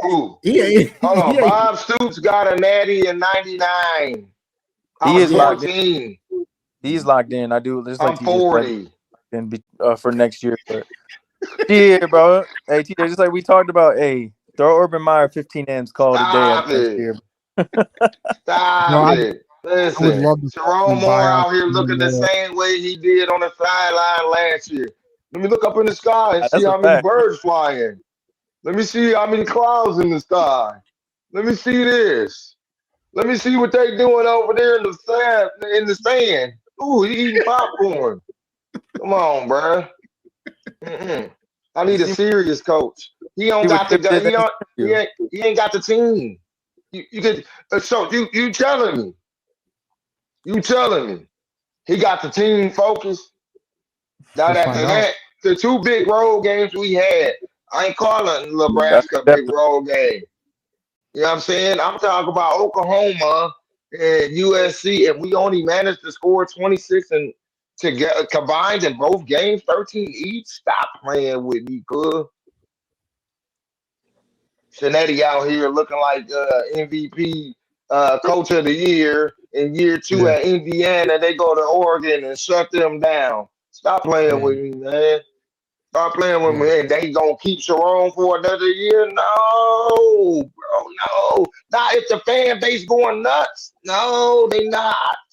The fan base, especially, I'm gonna tell you. The money we put into this school to go to games, buy the Apiro, no, not the NIL game. Yeah, maybe in the 4-man playoff they would have gave a fuck, but today, no. So this what I said. This what I said to Johnny earlier on the phone. I said in a 10-year span, how consistent has Michigan been? 10 years? Not really. In a 10-year, hold on. In a 10-year, like we're gonna give a 10-year span. When has Michigan been consistent in a 10-year span? Like, I don't want to go play Michigan. They deadly. I mean, bro, I think from 2016 to 20, I'm asking you, 23, outside of 2020, yeah, Michigan was a team that teams didn't want to play. Dude, 2018, we were a good fucking team, bro. 2019, we were a good fucking team. 2016, we were a feisty ass team, bro. We were a good ass team in 2016, bro. Yeah, like, dude, from 2016 to 2023, outside of 2020, we can all agree 2020 was a shit year for us. But we were a team nobody wanted to play, bro. Like, I'm talking about like we dominating teams. Nobody want to play with it. We went in the majority of the game. I mean, majority. No, we had a 3-year. No, we only had a 3-year window. That's what I mean. Like, so. Although I'll say 2018 was kind of that, but Ohio State they whooped us. That was the problem. Hey, to my Michigan fan base, I love y'all, but I'm gonna say what the elephant in the room haven't said. Why do we come into each season not consistent like the Buckeyes? Like the Buckeye every year, they are a national championship threat. Yep. Alabama was a national championship threat. You don't hear people talk about Michigan like that ever. No, it shouldn't be. either with the resources we have now. It shouldn't have been. Yeah, we now have the resources to get the talent. We just got to get the coach who can build it now. That's you got to lock him up. Where that coach at? Because Sharon Moore ain't him. It's a fact, bro. Money ain't an issue, bro. I am just like my boy Taves the Kane. Shout out to him. He said if Sharon Moore lose, the money, the NIL money, still gonna be there. People still gonna come to Michigan, and that's a fact. We'll see. I mean, I hope so. I mean, I can't guarantee it, but yeah. Now we got Big Noon kickoff, and Dave Portnoy gonna be there Saturday. Which I want to know what's on his mind. One thing I'll say about Portnoy that I appreciate is he's actually transparent about some shit. Like, dude, he's already made some comments about the Ellisons coming after Sharon, man. Yeah, he does not give a fuck. Like, literally does not give a fuck. Go to Barstool. He be on there cooking all the time. Yeah.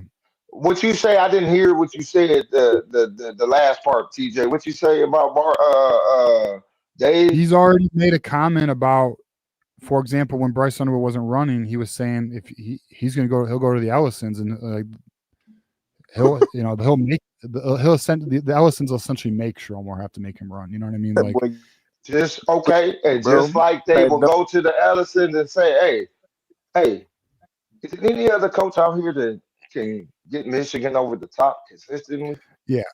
I mean, look, it's. Listen, Sharon Moore's buyout is only 75% of his current contract, which is around $13.5 million. It's doable. It could be a dark night when the suits show up to your door. Yeah, I just have a hard time believing that they're going to fire him unless they lose games to like Purdue, Michigan State, Northwestern. I just have a hard time believing it. You lose it. Listen, you already lost it. People already said, listen, I talk to people. People believe that he had lost the team because there's no leadership coming from him. There's none. You don't see it. The team is not responding to him. Well, Mark, I'll say this. There's former players who are questioning Sharon. There's a lot of former players questioning Devin Gardner, Channing Dribbling, Chris Wormley. There's a bunch of former players currently unsure about Sharon Moore because they played for the teams that were doo-doo. They don't want to take no more, especially with the money, the bag we got. It shouldn't look the same. Listen, year one shouldn't look like year two. Right. Mark, give us a prediction for Saturday. I haven't got one. You got one? And that's what I spoke with Ebonics. I don't got one. All right. Now remember that. Good answer. Right. Yeah, I'm not until you prove me wrong, Sharon. See, listen. Last year, before I went to the Fresno State game, I left work. I got on the road about 9:30. Got to the hotel about 12:45. And I'm telling the dude up there in the extended stay in Camden, a black dude getting my keys ready. I'm like, man, Sharon him. And the reason why I'm saying that because the game he called in that Rose Bowl to get us over the top, then the national championship. But I always had in the back of my head that interaction between Jim Harbaugh and Sharon after the game. Okay, but I'm telling people, man, he him. He about to get us fired up. I like him. Coming in after the game to the hotel. Soon as the dude see me, he said, "Hey, Sharon don't look like he ready." And I'm like, nah, it's growing pains. Let's see what the season look like. And I'm watching, and then I come across y'all shows, and then Sharon doing some bullshit, looking up in the sky after doing the Texas game. Doing the Texas game, and then what? We struggled against Arkansas State. I was at that game, and then we beat USC. We could have blew USC out, but nope. And then we go on another 3-game losing streak. We lost to Indiana, and then the last 3 games, something happened. What happened? Why we can't get that anymore? Then we coming through this season. I'm expecting the defense to look like Alabama defense. The defense that showed up in the Alabama game. No. Oklahoma blitzed this. John Mateer was having a field day. Wink didn't adjust. And then Bill Posey come in. Oh, they feeding off. The energy is feeding off. You can see it. Central Michigan, people talk about Central Michigan wasn't good. Hey, since the same Central Michigan game that came to the Ann Arbor, put up 200 rushing yards on the Pittsburgh, the same Pittsburgh team that went in Florida State and beat that ass. Come on now. Yeah. We put belt to ass in Central Michigan. The same Central Michigan that put up 17 on Pittsburgh and put up about 300 yards on Pittsburgh and didn't even manage to do that against Michigan. And then we go to Nebraska. And the only reason why we get that game didn't look like a blowout because we was constantly shooting ourselves in the foot with celebration penalties. Then Sharon Moore comes back. Oh, look, we look slow against Wisconsin. And the same Wisconsin got blew out by Iowa. Stop playing with me. It's a Sharon Moore problem. Nobody, but players don't believe in him. They think he is freeing. We're gonna find out.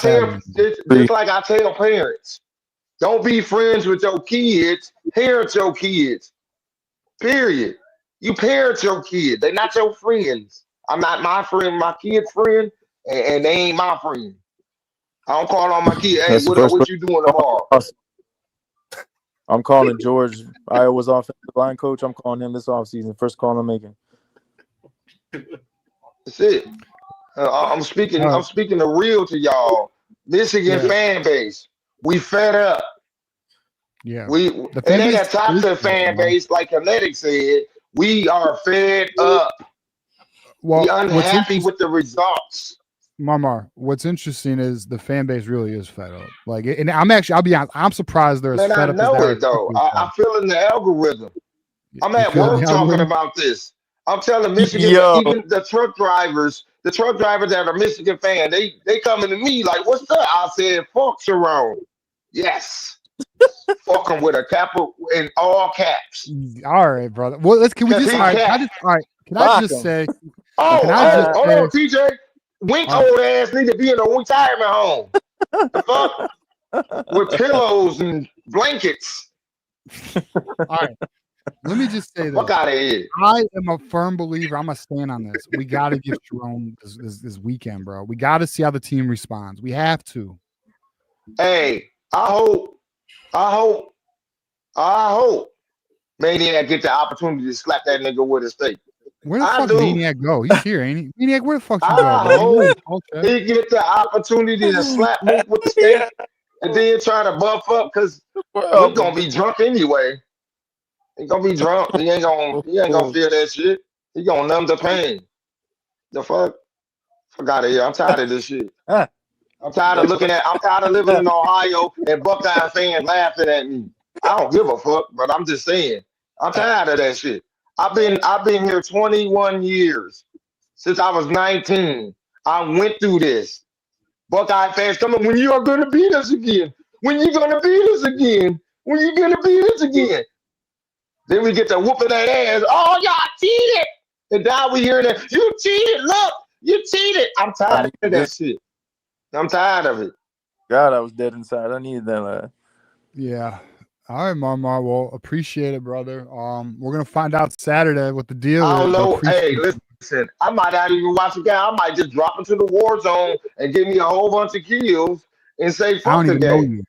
I don't even know you anymore, Marmar. What? You're not gonna watch the game? Hell nah. Every time I watch the game, I get disappointed. I just this tackle. It was 20. Listen, I heard. Let me clarify. I said on the big discussion show. My bad, Anwar. Let me make the correction. There was 22 missed tackles. 22. What the?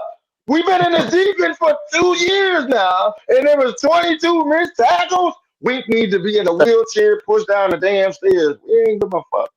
It's been 4 years. Yeah. Now I pronounce you Truckin' Larry looking motherfucker. The fuck out of here. Come on, man. Appreciate you. And Riley's voice. That shit gay, man. Fuck out of here. You gotta watch Saturday, dog. You gotta watch Saturday. I ain't watching shit. I ain't watching shit. Fuck them niggas. Till Sharon Moore up out of there. Fuck them niggas. The coach staff, not the players. Fuck them. Love, bro. Go blue. Too, man. Go blue. Mama be on one right now, dog. I needed that, bro. Bro, like on Saturday's show, he was literally on some fuck Sharon shit, and I'm like, I don't even know you, bro. Like you were all Michigan everything, supporting our guys, all that. But once Marmar feels he can't like trust it no more. He's out. Players are saying shit, bro. This is the thing, bro. The fan base is definitely on Marmar's side, man. People want to have faith in the coaches. I don't have faith in the coaches. I have faith in the results. When the results are there, then I got faith in the coaches. That's when my they point. not, I don't got no faith in them. That's why I am. That's why I want to give this till Saturday. I got to see how the team responds before I'm all out yet. Like I want Sharon to succeed, bro. You know, like I really want him to, and I think he's going to be around till next year. But we'll see. We'll just have to watch 1 week at a time. We got J.R. Morris here. $99. Is Moore a poor person's Franklin? He ain't even that though. Jeez, he ain't. How is he? I mean, you're right. It just was wild to hear. I mean, at least Franklin was getting the team into the playoffs. Well, he got him in the 12 team. I mean, he's won some playoff games. It took Franklin like one of his best teams ever to do it, though. Well, he did it. All right, we got Michigander here, $99. Would Sharon take a demotion back to O-line OC? That never works out. Fuck no. He probably gonna try to be a head coach somewhere else, bro. I think it's possible he's an all O-line coach at Oklahoma. If he's not, you know what I mean? That's very possible. possible. We got everyone's favorite Buckeye in the waiting in call line. So we got Garrison in the house. What's up, Garrison? How we doing, dog? Be respectful. These are challenging times. You're muted. No, he's muted. Probably for the better. Can't hear you. You're probably for the better, huh? See, the universe don't even want you talking right now, bro. No, just a few things. I do think this game this week is very interesting. You guys having this Washington. I picked Washington win. Am I confident in it? No, the same way I wasn't last week. You guys play USC. I mean, I do think there's some interesting stats. For like when I cover Ohio State games and they have big games like the third quarter stats. So I'm looking at it right here. So far this season, you guys are averaging 7.8 in the third quarter. Now, they're averaging, I think, somewhere around 10 or actually 12. But on the road, they're only averaging 4 points in the third quarter. Washington is. So I think that if you guys take that based on like whatever stats, because again, Washington's not that good on the road, as you guys pointed out earlier. So if there is like a silver lining in this, I think that if you guys can take control of that third quarter, get in there, get to the first half, not get blown out there, get down by double digits. Because me personally, and I thought this in the USC game, if you guys go down by 2 touchdowns, I think it's a wrap. Oh yeah. Well, but I think if you guys can get past that third quarter, you guys can be good. Faith. Yeah. But I mean, if you guys can keep it close, getting into that third quarter, I think you guys can keep yourselves into the fourth. And I think that's all you really want to do. Be there in the fourth. A 14-point win will move me in this game. That's it. I just need a win, and I need the team to look like they fought and they played good football. I don't need a down win. Yeah. And, I just have a few comments, a few questions for you guys. I'm not here to debate anything. I just want to congratulate you guys on your offensive line making the midseason Joe Moore award list. Jesus, bro. That just goes to show you these awards are bullshit, man. Big time, bro. Like, it's all bullshit. Thank you, New Life. New Life, I appreciate it, man. I saw that, and I first saw it because Juju posted it with the Elmo thing where he just looks at it and walks away. Bro. Ridiculous, bro. Hey, man. They should thank Justice Hayes for that. But even so, I mean, it's crazy. Running back in the country, bro. Yeah, I mean, he has an argument to that. He really does. He's been going crazy this season.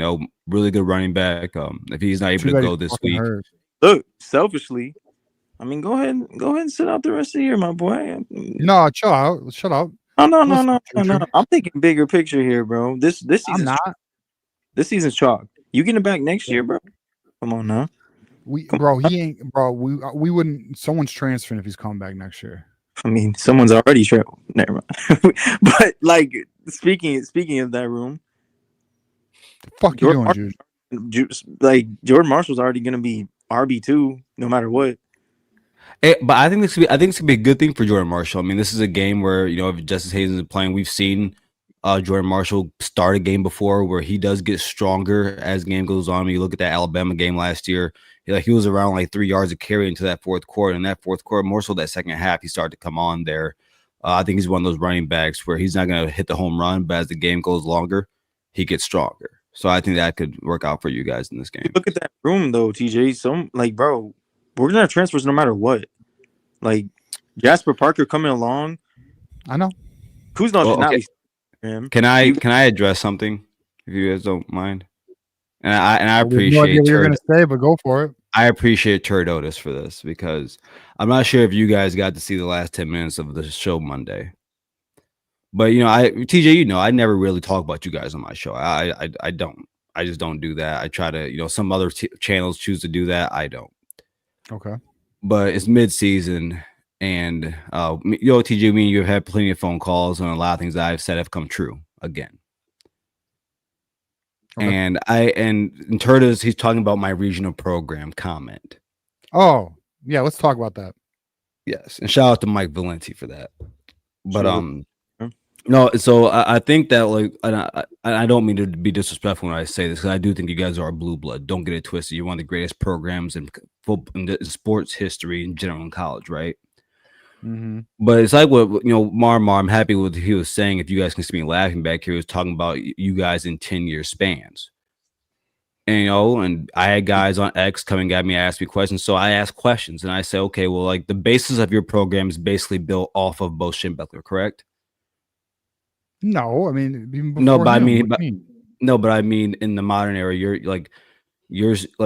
what is the University of Michigan not mostly known that Bo Schembechler is seen as the best coach to ever come from your program? Is he not seen as the leader? Yeah, like I would say he probably is, even though Fitz Chrysler and Yost are legendary. Yeah, no, I'm not talking. Let me also argue, Garrison, if you don't mind me rebuttaling. No, for sure. What Molnar did and Carr did in the 90s into the 2000s, we won a national title. I mean, it's not like we didn't have. Oh no, TJ, I am I'm one of the rare people that thinks that Lloyd Carr should be called the best coach in Wolverine history. Like Garrison, we literally just had the worst era in our program's history, and then that's what people are using as relevancy. But Harbaugh literally got the program at least out of that. So let me kind of explain what I mean by, I'll be quick here. This is what I mean by regional program. You look at like the Bo Schembechler years, right? Now he never won a national championship. No, but it's a different era. And yeah, hold up, but in the chances he did have, it would have been those Rose Bowls and bowl games. And we all know that Bo Schembechler was not a good Rose Bowl or bowl game coach. And in losing those games, he lost the chance to have national championships. So it's not like, so I'm not, I mean, shared or undisputed, it don't matter. You go to Lloyd Carr. Lloyd Carr was a really good coach. He has a national championship under his belt. That trophy is alive and well in your guys' facility. So you can't, like, it is like we made jokes about it, but that's a national championship, right? But that was 1 year, and he had those years in the Big Ten also. But when he was beating Ohio State, but it wasn't seen as the top of the top program at the time. Then you go into the 2000s. We know what that is. We don't have to rehash it. You do get this past national championship, but that's won the last 25 years. The 97 championship. No, I didn't. I literally, Johnny, I just said that. But go on with your point, because like I really disagree with us being considered a regional program. So when I say regional program, you know, I've asked a lot of SEC. Michigan regional. That's not true. Well, let me. I'll land this because I talked to a lot of SEC fans. Okay. And they because they've dominated this BCS. They basically dominated the when championship they were era. players and nobody else was. But that's fine. But Florida State found a way to win. Miami found a way to win. Oklahoma found a way to win. Texas found a way to win. I mean, Oklahoma was getting their ass kicked in the playoffs. No, but I mean they won. I said the championship era, so like BCS also. All right. And so with that being said, I mean, you guys look at it. You guys, I'll put it this way: in the last 25 years, do you think that, like in the championship era, do you think there's a real difference between you guys and Auburn? Yeah, here's why. Okay, and it's not just results on the field, but here's why. Auburn won a national title, so like I understand, your reasoning there. But like Michigan, the reason why we're not a regional program is because there's a few reasons outside of being a blue blood, which was only what. I'm more so talking about on the field and compared to other programs that are high. Like okay, but to say regional program is insane. Was like I think a regional Wisconsin, bro. Wisconsin. Yeah, Wisconsin's regional. Oh, we are not Wisconsin. Hold on. As great as the Buckeyes went from 97 to now, you got one more ring. Oh, what are we talking about? Wait. Ohio State has as many rings in 25 years than you guys have in 50. One more ring. 97 to now, you got one more ring. Well, I'm not trying to debate Ohio State. That's why I didn't bring us up. But I mean, you a Buckeye, so you the one that I don't talk about it. You got one more ring. All Johnny, wins, I'm not trying to debate. I'm not trying to debate. I'm just having a conversation about it. This is a conversation. Let's talk about it. This is a conversation. But okay, so Johnny, that's all we need to talk about. We suck, but we still beating your ass this year. Wait, so Johnny, like I'll say, and TJ, I'll let you go here, but I just want to say this, and then you can go. I'm not like really, it was rebutting to that. There was a Wolverine fan on X that said the same thing you said, Johnny. He said, well, you want to talk about that past? I said, well, Ohio State still has the highest win percentage of all time. So what past do you really want to talk about? Oh, yeah, head to head. We basically lead everything head to head, bro. First of all, I'm not just talking head to head though, Jew. But now you don't want to talk about head. No, because that's regionally. That's a regional thing. I'm talking about now come on, Garrison. All right, no, but were you saying TJ? All right, first of all, you gotta run the TJ. No, but he it's a show. I got one more ring. What's the problem? What's the problem? No, all bro, that winning, you got one more ring. Who cares about? I'm not, Johnny. I'm really not here to debate. I'm not here to debate. It ain't a debate. Now we're talking. No, but you're debating. They got the barber shop out that boy. Bro, we don't have enough time to debate. We don't have enough time to litigate this right now, bro. We don't, bro. There's other callers, and that's why I'm not trying to debate this right now. So who else has got more rings? 9:45. Let's not use. Why are you yelling? Why are you yelling? Not use litigate. 9:45. Bro, there's other callers. That's why I'm like, we can't debate this right now. All right. Well, yeah, you brought it to a debate show, but like, all right, hold on. This is a debate show. Like, wait. So wait, but TJ, we don't have enough time. We don't have enough time for that. You know that. Now done stood up. Now you don't want to debate it. We're not. All right, fine, TJ. No, I'm sorry, TJ. Fine. We don't. Fine, Johnny. You want the bull? You can have the horns. So when I stay here, wait, Drew. That's not a pause. That's an actual expression. Nah. Wait, that's an actual expression. You play with the bull, you get the horns. Everybody knows that expression. So Johnny, this is exactly what I talk about when I say to you Wolverine fans. Like when I say to you Wolverine fans, you guys attach yourselves more to us than we also do to you. You see, I was talking about what you do in the net. Johnny, you don't have to interrupt me. You don't have to interrupt me. I didn't interrupt you. Yeah, we talking. So I'm okay. Well, if we can't talk, well, how can we have a debate if you interrupt? You interrupt all the time. What are we but talking I have it in bro? this. So again, Johnny, I get it. You're hurt right now. You're watching your team fall back into crap. I get it, bro. It's okay. You guys are Hold on. TJ, I'm trying to hear you, TJ. There's other callers, and so I'm not trying to debate this. That's why I was want to hear you guys talk. I just want to hear you guys talk, TJ. Remember? It's 2025, Johnny. We ain't played yet. I haven't talked about our game, bro. See, this is what I'm talking about when Michigan fans on this channel, on the chat, you guys say I bring Ohio State up.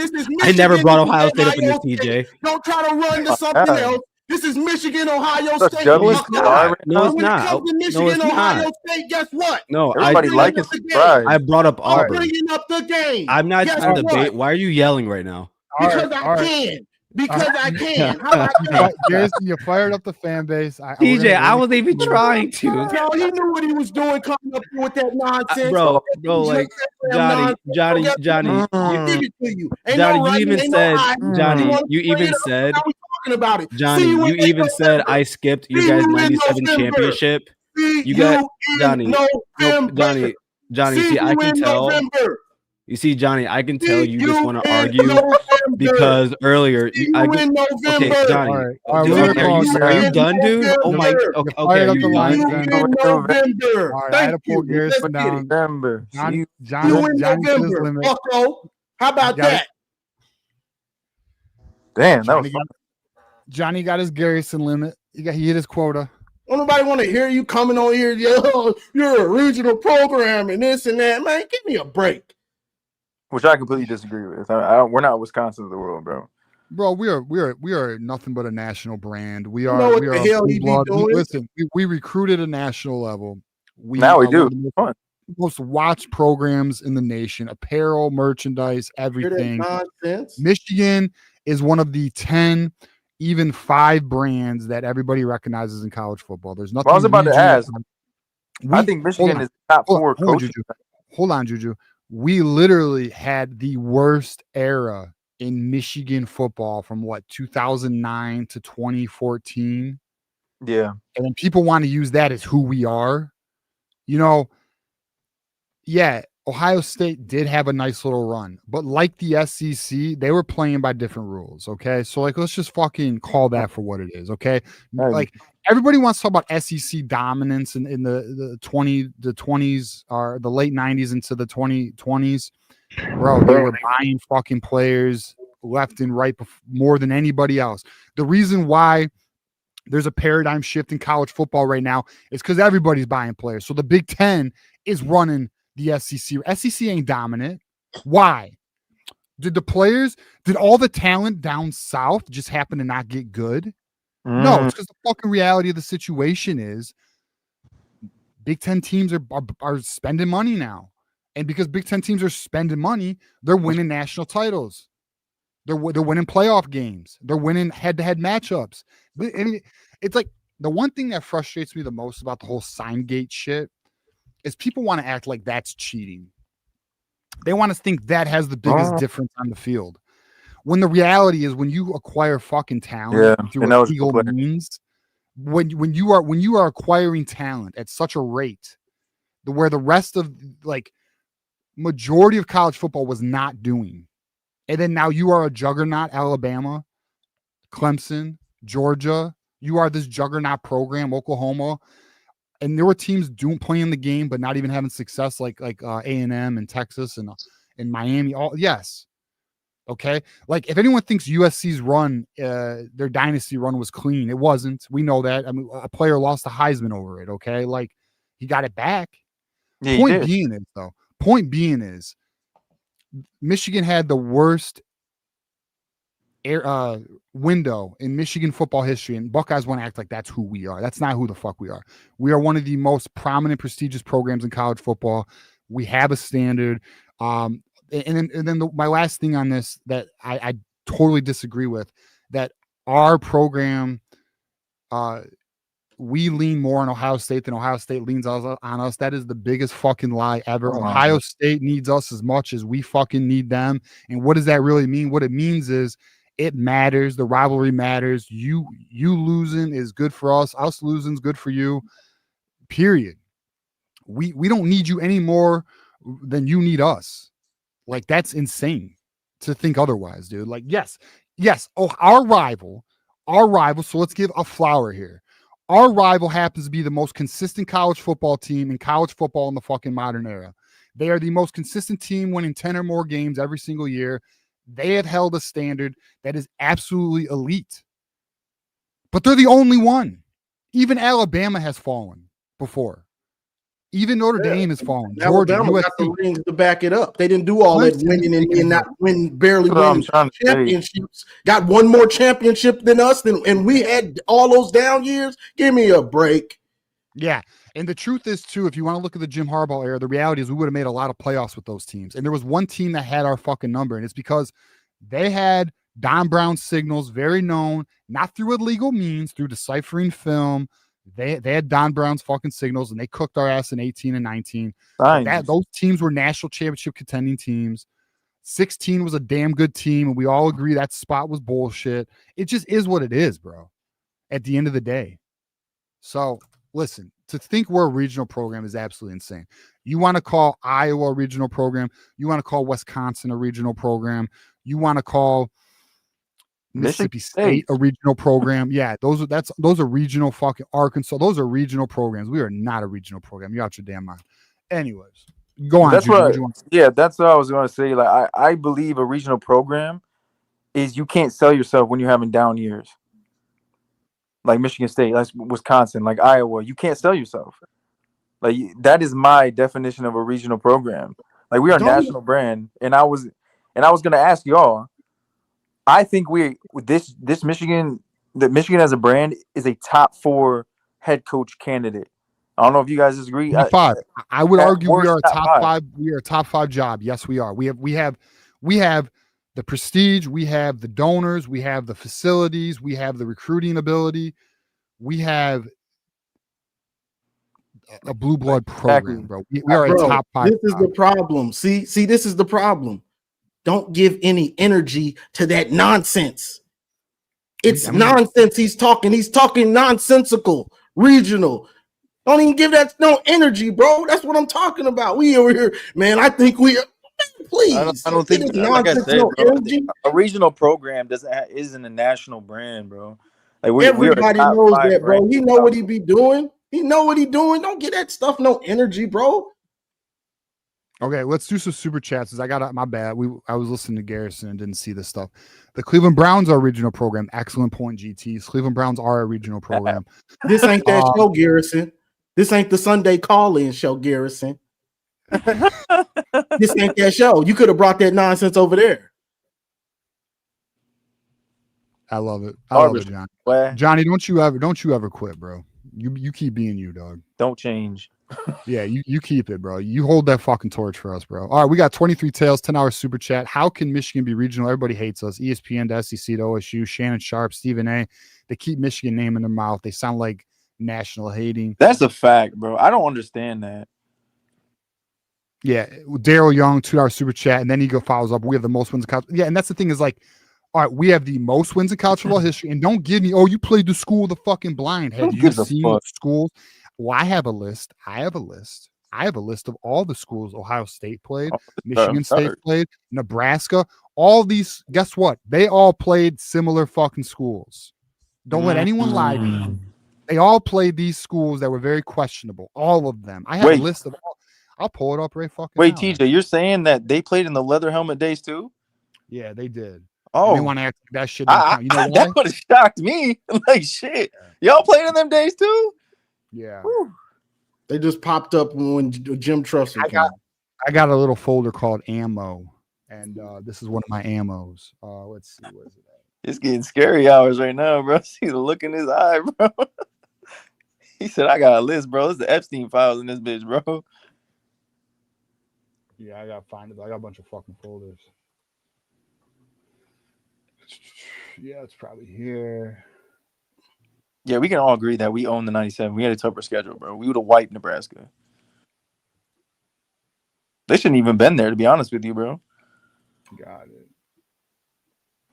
So I think, all right, so for example, you want to see OSU's wins? Hopefully StreamYard will let me share this. Damn, you made a file for this? That's some elite shit. So, hey, let's look at some of the teams Ohio State beat. Dayton Athletic Club, Dayton YMCA, 17th Regiment, Ohio Medical Center, Columbus Bear. Google it if you don't believe me.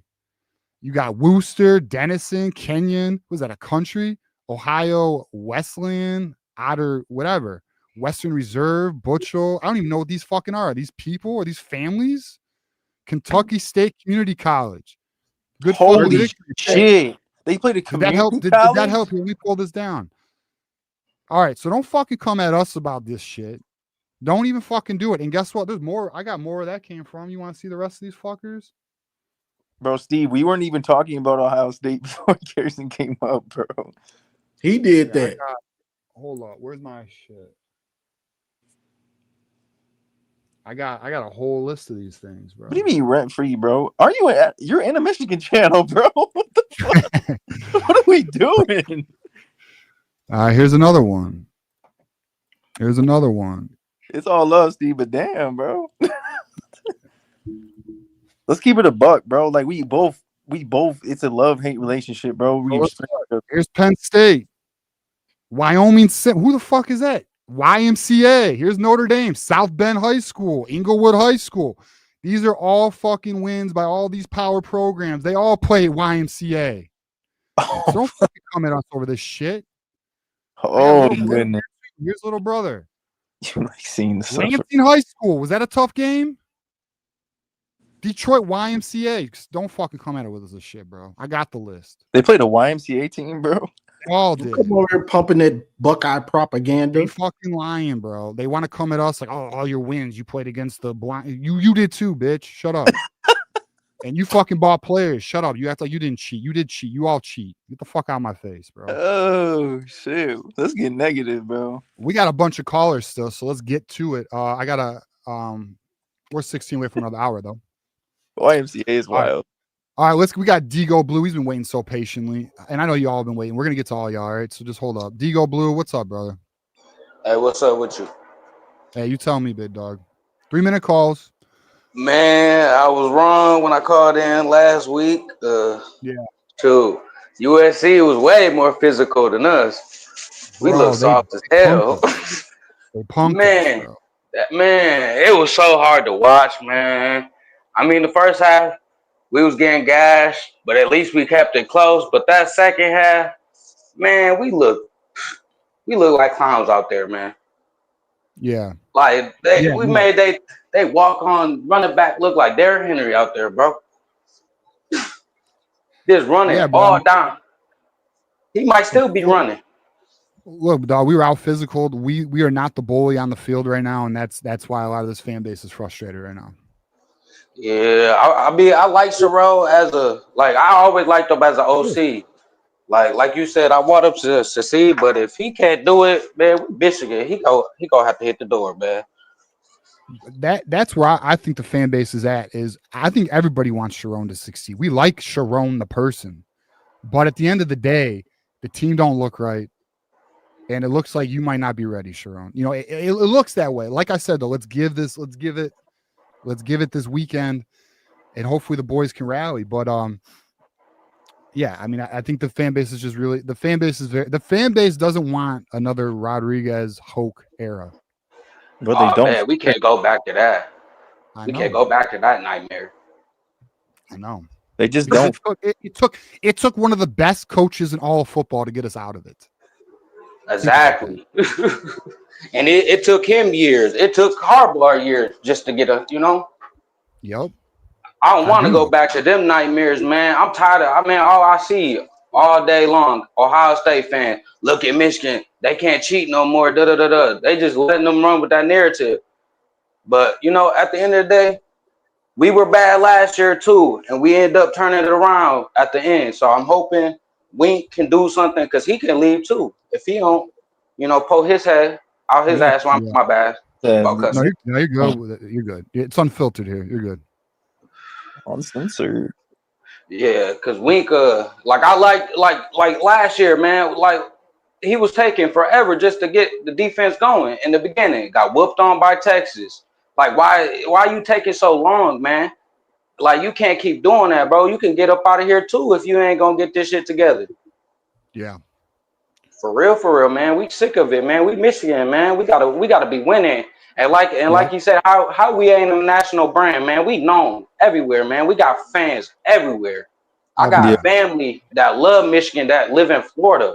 So I mean, I don't know what anybody talk about, but I ain't gonna lie, bro. Even MSU put up a better fight than we did, bro, against USC, and that's kind of sad. Yeah, it is sad. Yeah. Well, D, how about this, man? Give us a prediction. What's your thoughts on? Well, actually, when you were saying Bro, all right, so I want to make this like very clear. I hope the fan base does not check out on this team. Do not check out on this team. What I would recommend is communicate your frustration in a respectful manner to the decision makers and let them know this is not Michigan football. This is not the standard. We're frustrated, but communicate it respectfully. Don't be an asshole. That does nobody good. But that would be my opinion. Don't check out on this team. You know, support it, but just communicate the frustration to the AD, to the regions. But also, I strongly recommend we allow Sharon more. Let's see how the boys play this weekend. I think that's important to see how the team responds. What'd you do? Bro, stay calm and drink more chocolate milk, bro. Like I don't know what. Doug, you ain't allowed to be out. We got the spring game next April, bro. We got fucking beer runs, bro. Come on, dog. All right, give us your score prediction here, Digo Blue. All right, I'm gonna be a little bit. I'm not gonna be. Like I said, I'll never give up on my team. It's blue forever. But yeah, I'm gonna be a little bit more optimistic. Like y'all said, I don't know if Haynes is playing or not. I don't know if he's still injured or not. You're saying he didn't practice all week. Yeah, we'll see. You know, so I can't say I know. I can't say I know his status for the game. I don't know his status. We'll see. I'm hoping the boys get it together. I'm gonna take Michigan. Very close game. It's gonna be a close game. I'm gonna say probably 27-21 Michigan. I'm gonna take that 6. So I'm gonna take us by. So go blue, and y'all have a good night. Go blue, D. Thanks for waiting, brother. Yep, no problem. I actually really like that score, 27-21. Yeah, I'm with it. All right, we got another Buckeye everyone knows and loves. We got Caden the Diesel Freak. Oh, fuck. Hey, if he keeps it football, we good. Caden, what's up, man? Well, good evening, TJ. It is your favorite Buckeye fan besides Garrison, Caden the Diesel Freak. How are you doing tonight, my buddy?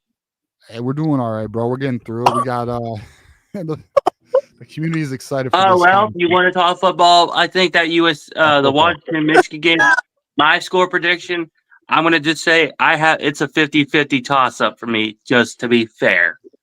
Okay. And I'm not trying to be a biased Buckeye fan, but I'm just saying it straight up, honestly. Yeah. No sugarcoating at all. Yeah. Fair enough. And I don't know if you noticed, but I took a shave and I did a clean shave. Yeah, you can clean. You can clean, Cade. You looking real clean, dog. Thank you, my good sir. Hey, Juju, how you doing tonight, good sir? Tip the hat to you there, buddy. I'm good, bro. But you know what? Here's the thing, TJ. I'll tell you, I told Bull this. I went through a haunted house last night, my first haunted house this year. Yeah. Man, that house was weak. Weak, dog. I am going to tell you, it was just weak. Then you go to better haunted halls there, Caden. What are you doing, bro? That shit always weak, bro. Just went through it just to see what was going on. Yeah. All right, well, Caden, how about this bit, dog? All right, so you said you're 50-50 this game this weekend. Give us a score prediction. What are you thinking here? I had Michigan winning this one. Really? Like, close. Okay. I'm gonna be fair. Because I'm not gonna get Johnny fired up because he already got fired up against Garrison. I was actually about to grab some popcorn for Johnny versus Garrison. I was ready to see that one go down. I thought it was a good time. I was enjoying it. I wanted Garrison versus Johnny for like another 25 minutes, and I was gonna fire up some popcorn and get ready for that with some butter and popcorn. Yeah. But score prediction, buddy. I got it like 27-24. But like I said, it could be, Washington could pull an upset, and then, Michigan doesn't have a chance to go to the Big Ten or the playoffs. I mean, Washington could pull an upset. Michigan could pull a win at home. I never know. I never know. Fair enough. So you got Michigan winning 27-24 right now? That's your feel? Appreciate it. Respect. You heard me, TJ, loud and clear. I'm not going to be a liar. I mean, truth be told. Yeah, well, we appreciate the honesty. We appreciate the honesty, man. Listen, TJ. Go on, kid. I was just going to say, I'm just going to be honest with you, TJ, because you're my brother, and I respect you. I mean, you're one of the few Michigan fans on here that I respect on YouTube, so I'm gonna say that 100% loud and clear. Okay. All right, appreciate it. All right. Well, Juju, you got any thoughts on that before we get like Caden the diesel free go?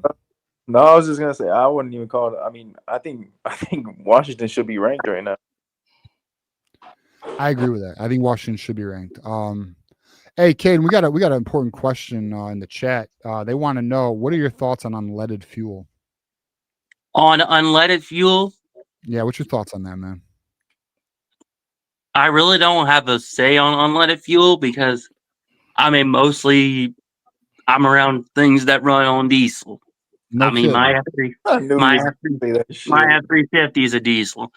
My buddy's semis, dump trucks are all diesel. My buddy's tractors are all diesel. Combine diesel. I mean, diesel's all I can say, buddy. Fair enough. All right. I mean, why do you think I'm wearing a Peterbilt hat? Come on, man. Like, why do you think I'm wearing a Peterbilt hat? Bro, stop. Yeah. You diesel through and through. We got you. All right. Well, hey, we just wanted to know. We were just curious, my guy. We want to know your opinion on that unleaded bullshit. Hey, what's your thoughts on electric vehicles while you're here? Bullshit. You want my thoughts on unleaded on gas vehicles? No, on electric vehicles, you got 30 seconds. Let us know. What do you think about electric vehicles in 30 seconds? Seriously, dude? Piece of shit. Piece of shit. I think I agree with you. Being fair. All right, Caden. All right, Caden. Well, we appreciate you. You summed it up for us. Have a good one, big TJ, guy. just so you know, I'm going live Sunday afternoon at around 5 o'clock, 4 o'clock. So I'd like you to come on and I'd like you to come on with and Juju and Johnny if you want to show up. I'm just gonna be hanging out with the crowd, and yes, it's gonna be uncensored because it's the Austin 316 rule, buddy.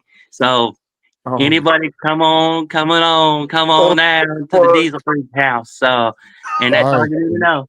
That's the bottom line. Because I said so. Now we know. Now we know, Caden. So Caden's got a show 5 o'clock Sunday. All right, Caden. We appreciate you, man. This is pure. Yes, sir, DJ. We will catch you later. And Johnny, I'll see you on the road, son. All right, Caden. Hey, he kept it respectful. That's my rule. He keeps respectful. He can stay, dog. I don't give a fuck.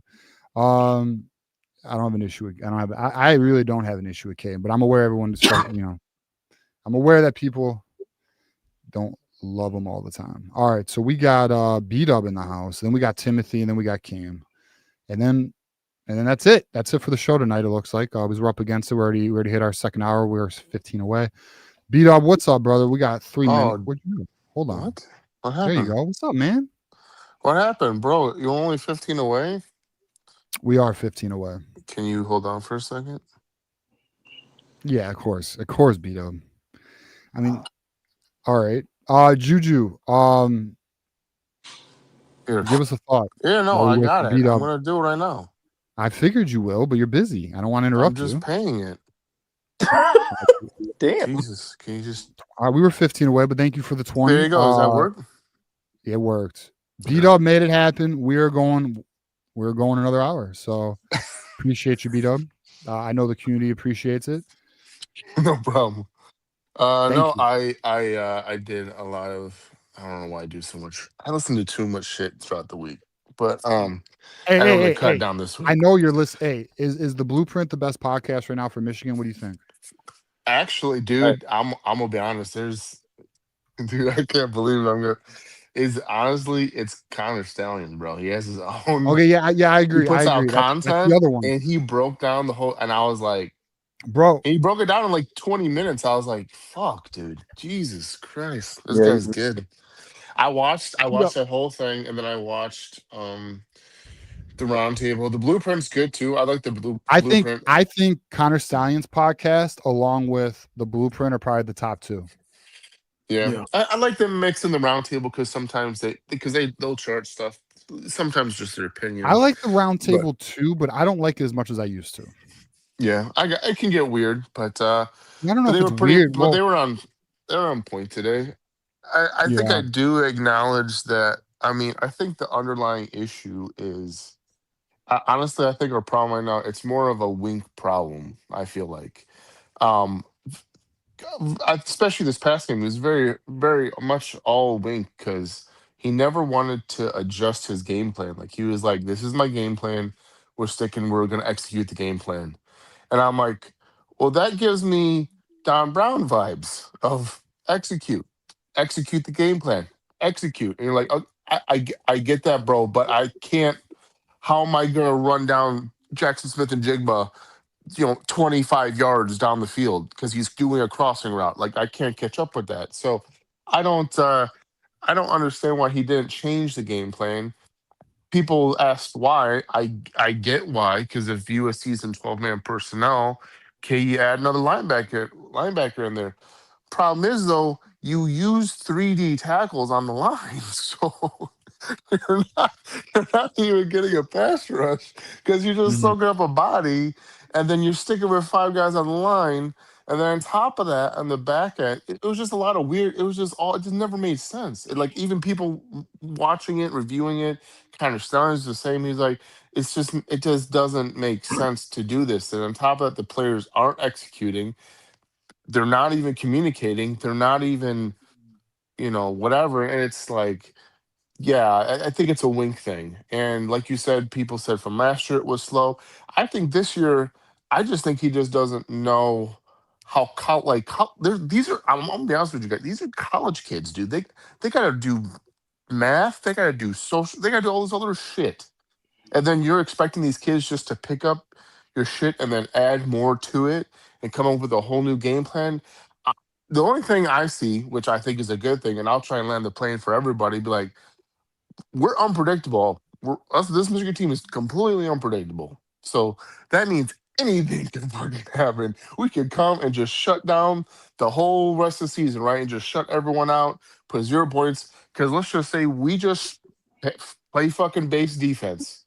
Just play, 4-2-5 and just run that for the whole year, and we're fine. And there you go. So there's the upper side. At this point, you just gotta trash that whole game plan. That was Wink's special little game plan he thought he had together. Didn't work out. Trash it. I mean, that was honestly what I was seeing. I was like, dude, just go back to just 4-2-5 and we'll be fine, and people can just chill. If we just did that, we would have probably won that game, but we didn't. So that's the good. That's the upside, right? That's the upside, and even I think Sam said it is. Now you just go back to more man. You don't do zone anymore until the players can pick up the zones, which they don't, which is sort of sad, especially from Jimmy Rolder. I thought he would have, he was known as the passing linebacker compared to Barham. And then also you also got to see. At Maryland, Barham was actually really good in coverage. He's just regressed here. Yeah, he's regressed here, and I think now you put him in a new position, which sadly he's learning that position now. So we can say he looked great in the beginning of the season, but those were shitty teams, and he destroyed those tackles. When you face decent tackles, you get exposed, and when you, for whatever reason, he refuses to adequately play the run. Sort of, he's like 50-50. I don't understand that. He's very 50-50. Nonetheless, he's learning the position. So it's going to, sadly, and this is last year, so he's got to pick it up quickly because he's just playing. You can see him playing a lot of hero ball out there. He's like, dude, I'm going to make this sweet-ass tackle. It's like, nope. You went wide, and you went down the field, and now you're 10 yards past the play as they're running by you. So, but at the end of the day, I have hope. Let's just say we just trash the game plan. I think Connor Stallings on his podcast, he sort of said that, like, hey, the only thing that's going to be hard to work on is angles. Bad angles were taken and not breaking down to tackle. So we can just do that and just play base, 4-2-5. I think we got a shot in every game, honestly. Playing fucking man for all I fucking care. We can at least probably keep up with most of the players. So, Wink's got to adjust. I mean, I'm sure we all saw the play against USC where we completely, we talked about earlier, where it's just Wink doesn't appear to be adjusting. He like, for example, and it was brought up earlier, Drufus and then the super chatter talked about how he was fired from 2 NFL teams. Well, one of the biggest issues with the Giants was Wink was not willing to evolve and adapt his scheme. He was kind of stuck in his way. And I don't know. I mean, last year it looked like Wink simplified things and adjusted. It appears now that I don't know, man. I don't know. It appears he's not. It appears he's stuck or fixed. Oh, I'm not gonna say fixed because he came up with, it seems like, one whole concrete defensive game plan for USC. He was like, "This is my plan. This is what we're gonna do." Okay, well, halfway through the game, it is not working. It is not going well. Should we just go back to some base? And he just did very little of that. And I just he can probably change. I think what he's trying to do, I think he's just confusing these players. I think he's trying to put on more on their plate, more and more onto their plate, and they're just not able to handle it and execute it. There was a lot of sim pressure, right? Sim pressure with zone, and you have players going into zones where there's nowhere to go, or they're late, or they don't know where they're going, and I get his philosophy of, well, I need to put pressure on the quarterback, and that's fine, but he seems to just sometimes just go for it off the rip and not let the game play out. He doesn't like, okay, maybe we twist a little bit, maybe we do just maybe mud rush or mush rush, and we'll try some different things, and then maybe come late game we'll start blitzing like he did in shit, which game was that where he blitzed a little bit late and he was getting the quarterback and that was working out. I forget who that was. Maybe it was Wisconsin or maybe someone else where he decided to blitz a little bit more. It was working, but he was doing it late in the game.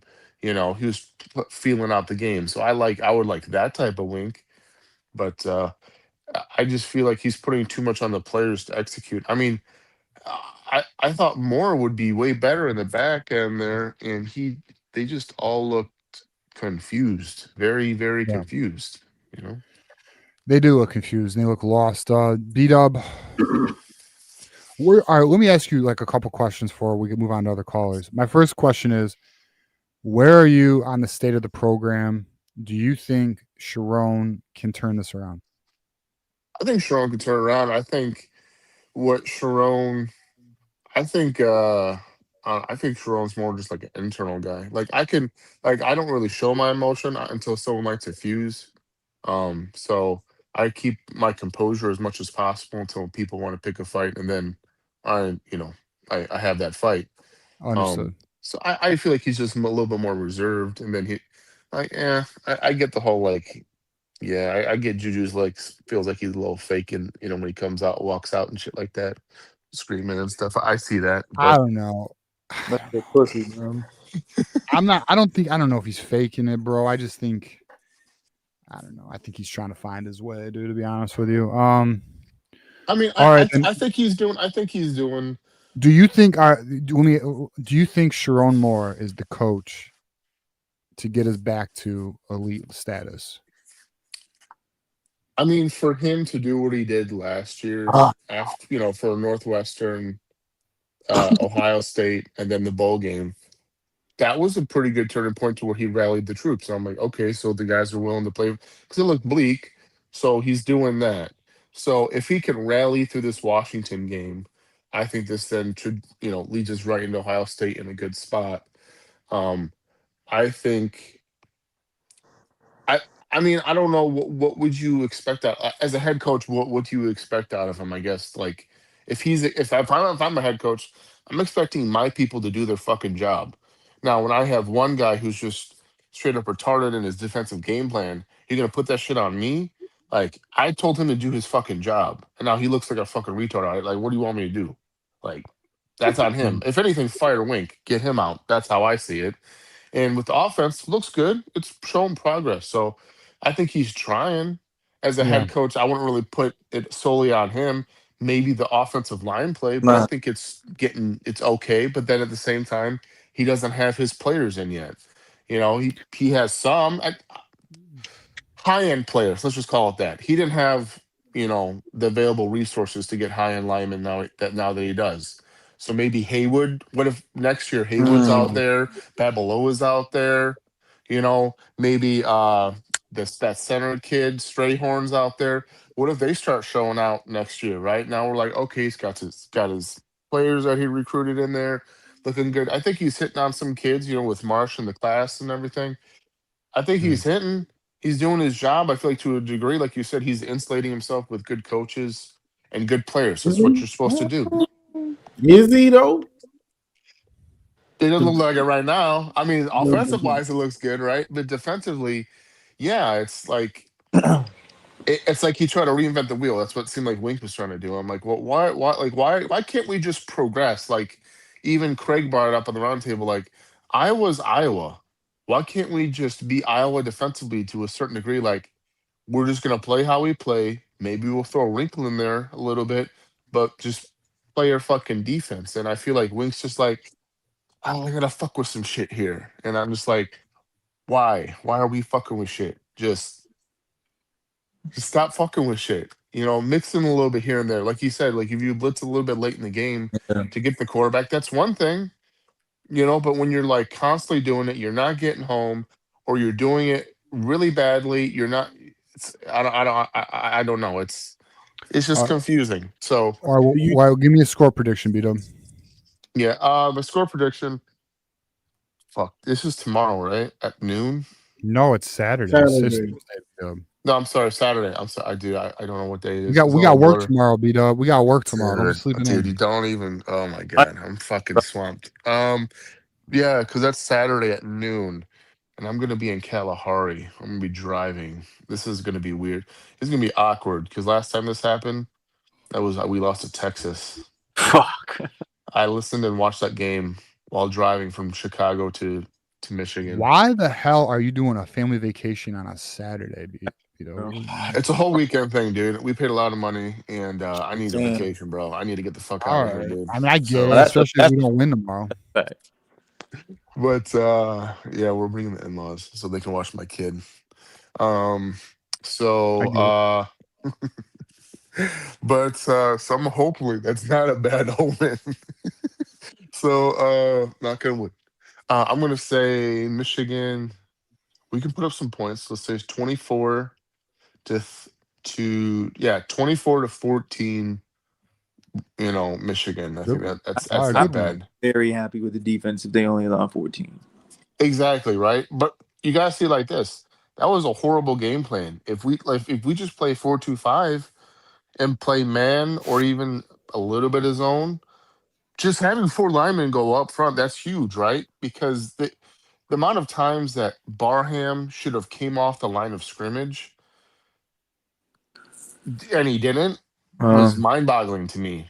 And I think which makes sense. I don't think people realize on the defensive side of the ball, like Vance, who does reviews with Sam Webb, when he's like, if you can count to 3, you can play for me. And what he's trying to say is, as a defensive backer or safety, you got to count how many people are on your side of the field. You have 1, 2, 3, 4. You got to make sure you match up there, right? That's all that means, is matching up correctly.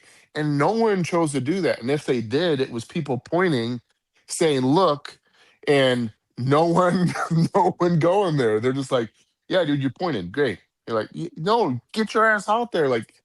And no one did that. It was either it had to be a DN had to come off the line of scrimmage to cover someone at least, and they chose not to do that. Yeah, it's poor coaching, right? So now, for me personally, I now blame everyone associated to that defensive game plan. BJM, I'm blaming, and like you said, the D line coach and stuff like that. Like, no one's adjusting. No one made an adjustment. So that's on the whole defensive plan. That's everyone involved. Like, you guys weren't talking, weren't communicating. No one's coming off line of scrimmage to cover people. It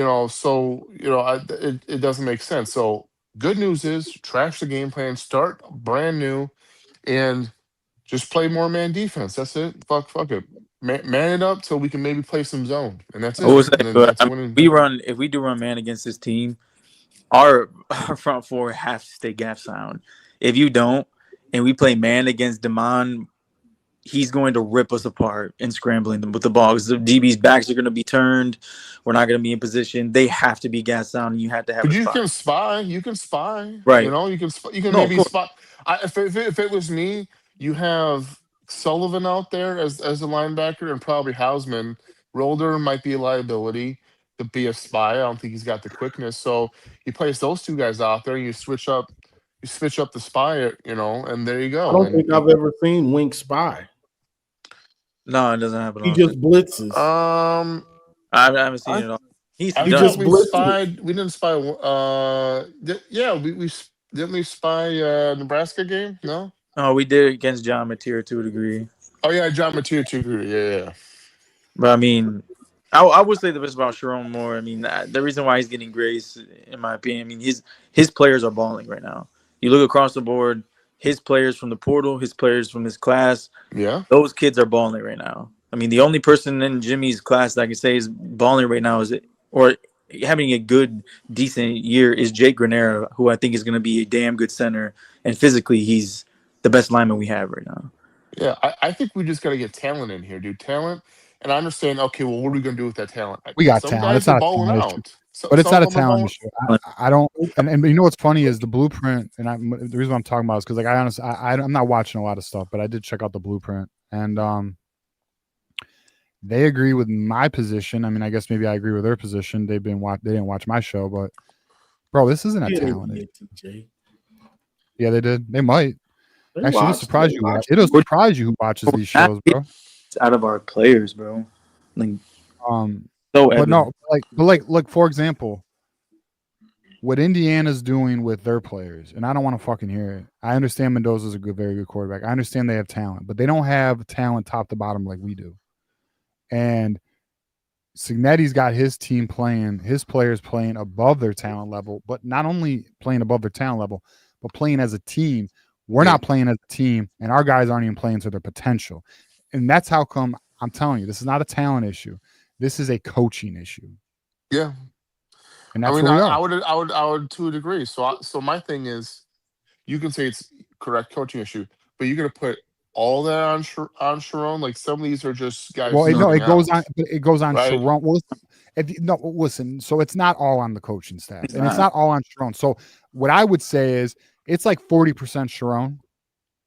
It's like 30% coaching staff, and then it's 30% players because you got to fucking play. You got to tackle. You know how to tackle. You played your whole life. You missed four.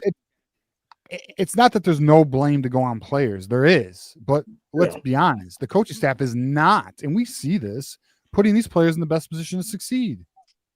No, and that's what you're supposed to do as a coach, right? You need to put you in the best position. So when you have 3 defensive tackles on the line of scrimmage with 2 DNs, and one's really a linebacker hybrid, which is Barham, and you choose not to have him come off the line of scrimmage to cover someone because he's supposed to, when they spread out in 12-man personnel.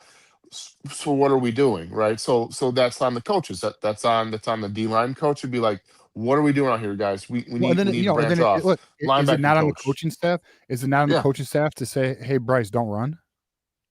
Because that happened in the first 3 games of the fucking year, and then the donors got on his ass. That's happening now. Like, I don't know. Is it still happening? Because the donors already there. It's already. If you look at when Sharon came back, bro, the quarterback run has disappeared. Yeah, look, Sharon has an influence. He needs to lay off. He's scrambling.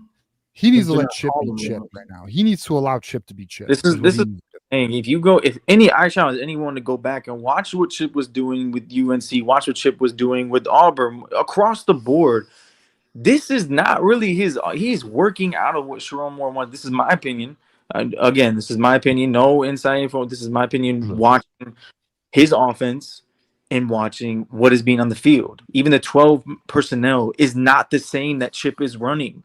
And Chip ran Drake May. He ran him 25 times in the red zone alone. Drake May had 400 yards rushing. And he isn't even half the athlete Bryce is. So y'all tell me what it is. What Chip has done his whole career, spread it out more, even in 12 personnel. It's not so condensed to where you're running into 8-man boxes. It's spreading them out. Because our linemen are not good enough to block 8-man boxes. I mean, that's not news. like, just I challenge anyone to go back and watch, bro. He's not working with his full arsenal, and I think some of it has to do with personnel.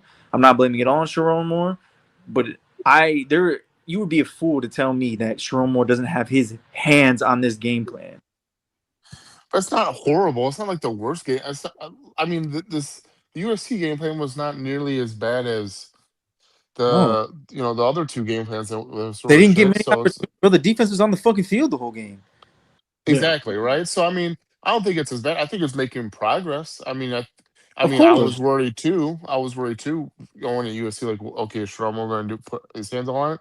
I don't think there was very limited 12-man personnel on the field. Well, don't get me a lot more spread out, but completely 360, bro. I don't want to twist it and make it sound like Chip does deserve blame and timely play calling, but I think he gets grace this year. He gets grace this year no matter what because of what he's. I'm sorry, Juju. Go on. I'm sorry. Go on. No. I mean, you can add off of that. I just feel like he gets complete grace this year. In my opinion, I'm not mad at Chip. This offense is already in like around the 50s.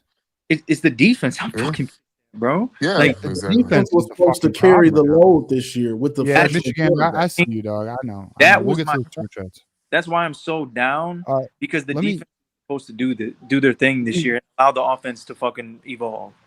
Yeah, let me read these super chats here. So we got Lance here. Get bull an emoji, no shirt emoji, go blue.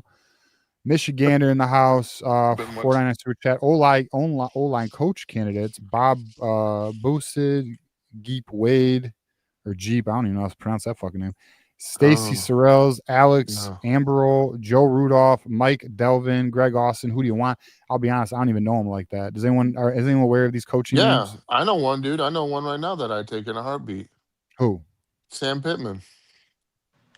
Is that Iowa's O-line coach? Yeah, that was Arkansas's head coach. And they fired him, but he was a great O-line coach. I am calling George. It's Iowa's O-line coach. I'm swinging for the fences, bro. Everyone wants the Iowa O-line coach. That's the name I keep seeing. All right, we got 23 Tails in the house. I wonder what that name means, 23 Tails. Does anyone know what that means? No? No. Maybe it's some young. Oh, I almost said that word. No. What? Wait now, boy. What you want to say? All right, now. Hold on. Michigander should put their whole young boy. YN. You just take it for that. Holy shit. Hey, B-Dub's married to some flavor, dog. Hey, I know how it is, bro. My girl's African. I know how it is. Yeah, they both married to some flavor. All right, so we got flavors. Michigan should put their whole game plan together on Friday morning. That takes less thinking, so they don't confuse themselves and simplify the game plan while making coaches look competent.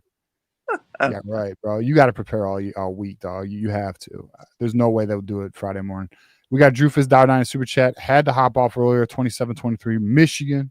Appreciate you, Drufus, coming back, showing love. Beats and treats. Anyways. Anyways, let's get to our next caller. We got somebody who's been actually, we got to get to our next call. I guess beat up since you paid, you could stay as long as you want, dog. Okay, I won't say much. I'll chill. And we like to call it. Be careful over there throwing words out there. Wait. We like to call it seasoning, bull. Yeah, seasoning. Not flavor, it's seasoning. I said flavor. No, TJ said flavor. Oh, TJ. Yeah, TJ is I'll be honest. My I think TJ likes the snow. On other things, but I say Ebony Ivory. I think TJ likes the snow, right? I like the snow bunnies. I do, but I'm not opposed. I'm not opposed to some flavor. No, I think TJ's in some spice. A little Lowry. I think he is. Wait, hey, this is gorgeous. Hey, I'll tell you right now. There's a gorgeous. I'll just say this right now. I don't even give a shit. There's an OnlyFans model who's a Michigan fan. Fine as fuck. Follows me, bro, and it's a she. It ain't some dude running that account either. So. Fine as fuck, no bullshit. Yeah, I would definitely date her. I don't care. I don't give a fuck. All right, so we got Cam here. Or no, I'm sorry, we got Tim. He's been waiting so patient. Huh? We've went to the degenerate hour. Hey, you know what? You know what, bro? Bro. I like females. I don't give a fuck. All right, we got Timothy here. I like females. Timothy, you sleeping? Oh, sorry about that. What's Waiting up, on us, y'all? bro. No, not Michelle. Chill out, bro. That boy said Michelle. Holy shit. Hey, starts with that letter though. Nah. This out Anyway, my what's up, anger Timothy? How about we doing, dog? the referees yesterday. Then like what the referees were doing to my NFL team, but we're here to talk about college and Oh, time out, Timothy. Did anyone see? Not to derail it on Michigan too much, but we will talk about the green room. Did anyone see what the NFL? Did anyone see what the NFL posted today and then took down because of the backlash about Brian Branch? No one saw this? Oh, yeah. Bro, they basically put a hit piece on Brian Branch today. You know, he got suspended for slapping Juju. Some soft shit, bro. They made a video that was narrated by Louis Riddick explaining how it led to that.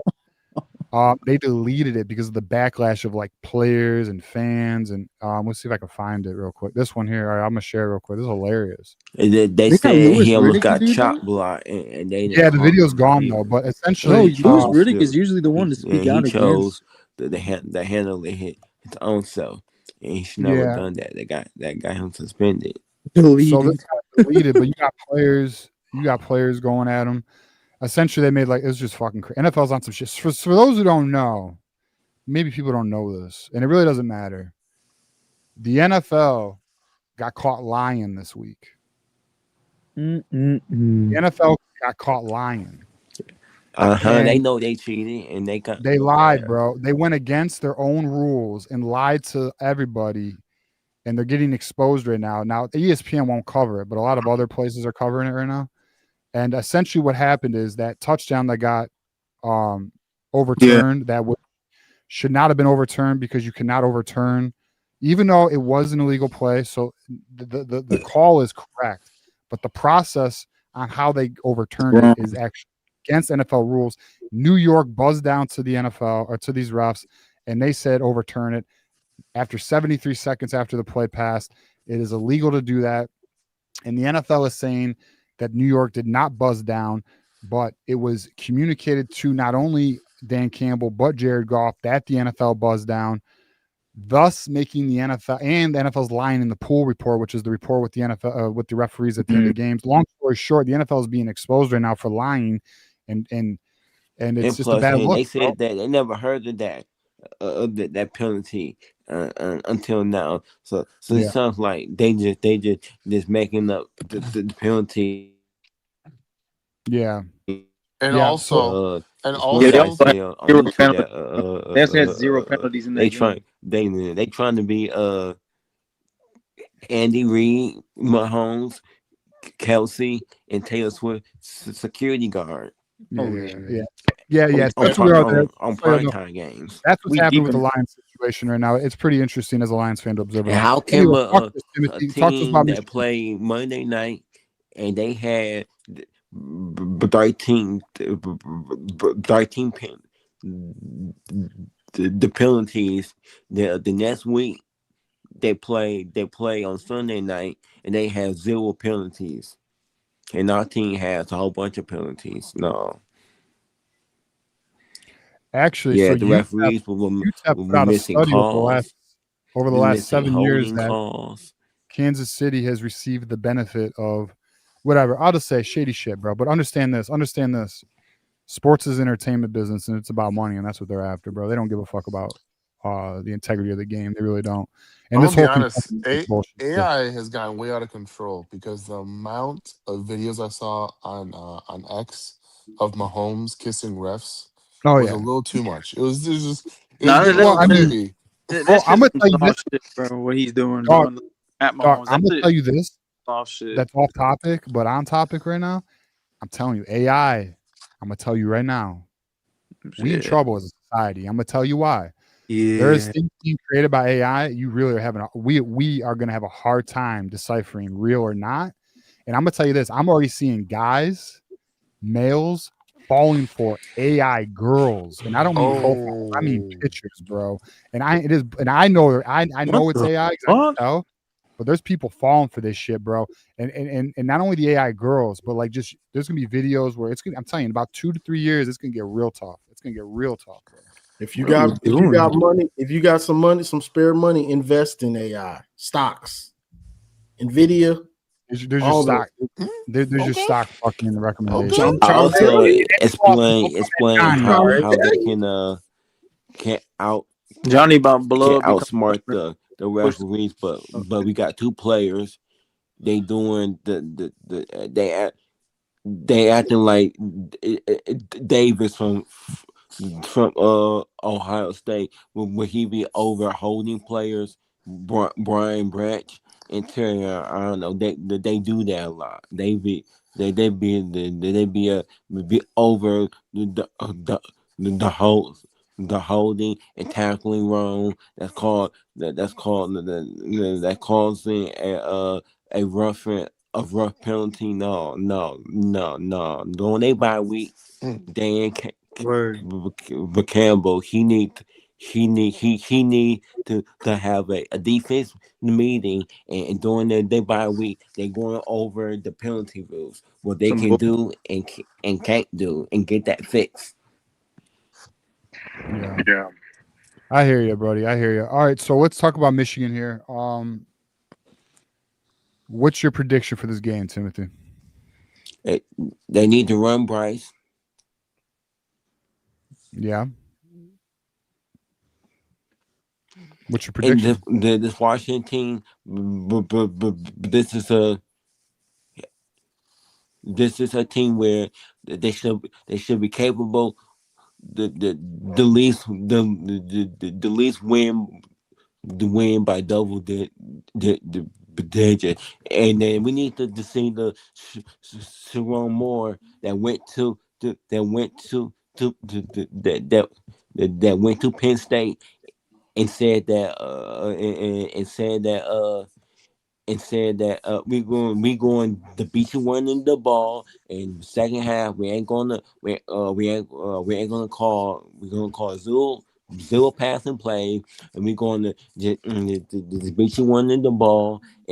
And we ain't successful, we're still going to do it. And we need to see the Sharon Moore that showed up into the that coached the Ohio State game, was telling them that you dare us to go for it on you stop us on third down, and we're going for it on fourth down every single time, and there's nothing that y'all can do about it. And he would and they made some mistakes in both games. And when the defense was on the sideline, he got on their head about it. And we need to see that shit strong more, and not just and not just happy guy. Yeah. All right. So, what is the score prediction, Timothy? I say about 10-20, but 10-20 what? Oh, we're gonna win 20-10? Yeah. I think I'm gonna tell y'all right now, Washington's gonna get more than 10 on us. So I'm just gonna let y'all know that. But all right, Timothy. Well, give us a final thought here, man, before we move on to our next caller. Well, the goal is to still have a 1,000 before the playoffs, but it looks like that might not happen. But I'm still trying. Yeah, let's Johnny go subscribe to Timothy, man. Can say the rest. Go subscribe to Thunder Redmond, Michigan fan. We support Michigan fans over here. So go subscribe to Big Tim, not the little Tim. That's the Big Tim. Go subscribe to the Thunder Redmond channel on YouTube. That's right. Yeah, that's right. We get him past 1,000. Let's get him paid for his talking points. Chips with dip. Yep. All right, Timothy. Well, appreciate you, buddy. I know you were waiting a long time. Let me ask you one more question, Timothy, before we get you out of here. Do you believe in Sharon Moore or no? Recruiting wise, he catching up to Harbaugh, but on the field, we got to see. Yeah, I agree. All right, Timothy. Well, we we'll got see this weekend. we got to. Okay, you know what? If we don't lose no more games, and when we beat Ohio State, we will be playing against the Indiana in the Big Ten Conference. The only way that we will play Ohio State again, if they would have to lose to Penn State, the Indiana. Yeah. All right, Timothy. We appreciate What y'all expecting the Indiana to go to the Austin and win by 10 points? No. I wasn't expecting that, and they did it. Of course, Indiana. it's because they got a good coach. It's because they got a good coach, man. Yeah. All right, Timothy. Well, appreciate you, man. Go Blue. And we need a coach like that, but yeah, well, if it was that easy, Timothy, fucking let me know when you find him. The 3 games. Let me know when you find him, Timothy. To fill in for Harbaugh, but outside of the 3 games, I haven't really seen it except for the last 3 games of last year. Yeah, I hear you, Timothy. All right, buddy. We'll go Blue, man. All right. Go Blue. Timothy waited a long time, so I felt bad on that one. Cam is next. We got Cam in the house. Oh shit, that's cute. Cam, how we doing, man?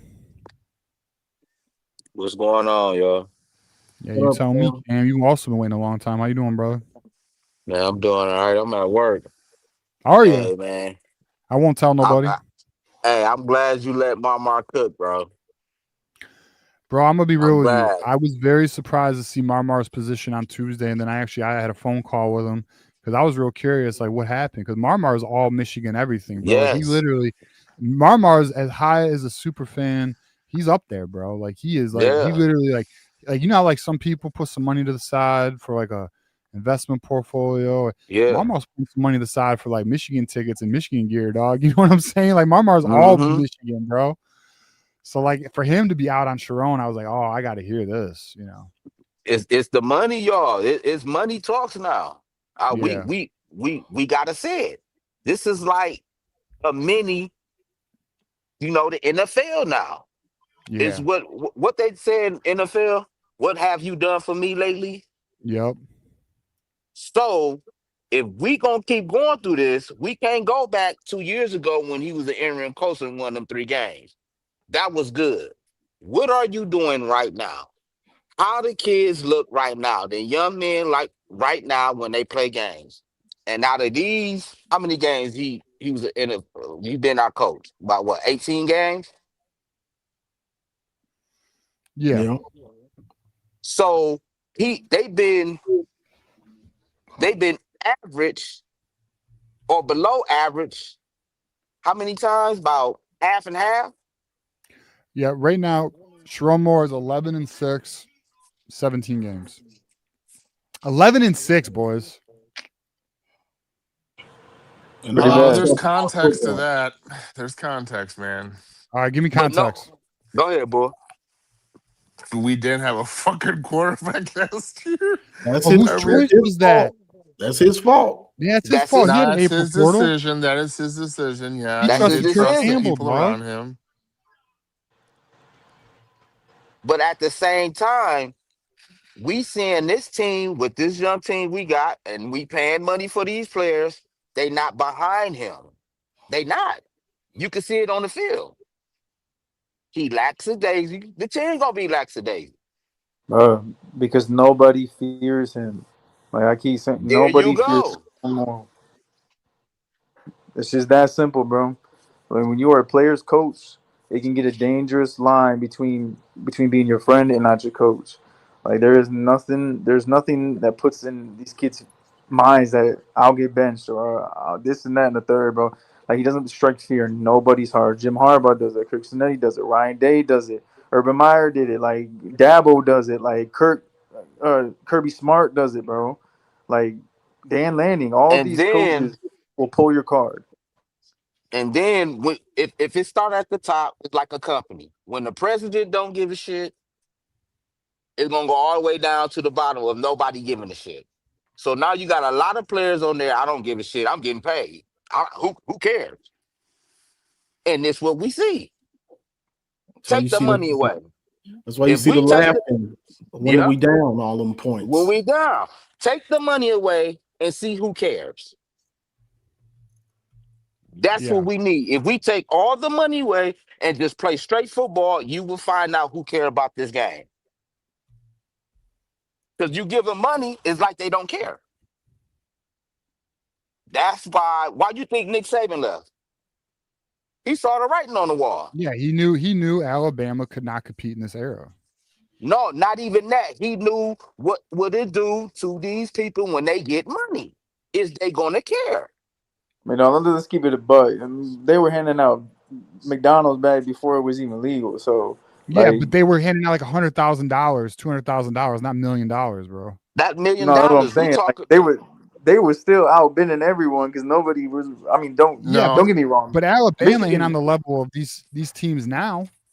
No, that's what I'm saying. Like I'm saying back then, like the whole thing that Nick Saban don't want to compete now, bro, because this talent's finna get spread out, bro. They were handing out McDonald's The transfer bags back portal is then. what he complained about. The transfer portal is what the fucked transfer him. portal. Because he couldn't coach I players agree with hard, right? that. Because he had to recruit all his Yeah, players. because Because he they'd be even said, gone. like, I got kids coming in my office asking for me how much this. If not, I'm dipping. He's like, before you can't dip. You're there for your scholarship, and you got to sit. Now you're not sitting, right? Well, they patched it up, and I'm pretty sure you can only transfer once or some shit. No, I thought you can transfer as much as you want. Well, I think they came out with a rule. No, there's only one transfer portal window now. Yeah. Instead of two. You can still transfer every year. Which, by the way, I'm telling y'all, this new transfer portal window, I'm not so sure this is good for Michigan. I think this is bad for Michigan. Why you say that? Because the transfer portal window, I believe, is the January 3rd to January 18th or 15th. Yeah. Here's the problem, and this is a Michigan problem. Michigan does not allow winter semester students after a certain date because they can't get them into the semester. And winter semester definitely starts before January 15th. Mm-hmm. And this was an issue last year with Rocco Spindler because and Skylar Bell. Well, that was a credit issue. I'm sorry. The Skylar Bell. Skylar Bell could have came. Yeah, Rocco Spindler was. The problem is these kids are not going to join the team until June. Yeah, they can't do spring ball. So, but I want to just say, wait on that. But I believe that is going to be an issue, because it was an issue last transfer portal, and this is an even later window. The last window was at least open in December. No, you can't get a waiver. Michigan does not do athletic exemptions. They there's like a cutoff period of getting kids admitted in the winter semester, and if they don't meet that date, and it's an early January date, by the way, then they don't get in, and then they can't play spring ball, and that's a big reason why Michigan actually missed on a couple kids in that transfer portal last winter. Why? What's the problem? Change the rule. Change the rule, bro. Change the rule. At this shit, bro. Like, what are we gonna change the rules?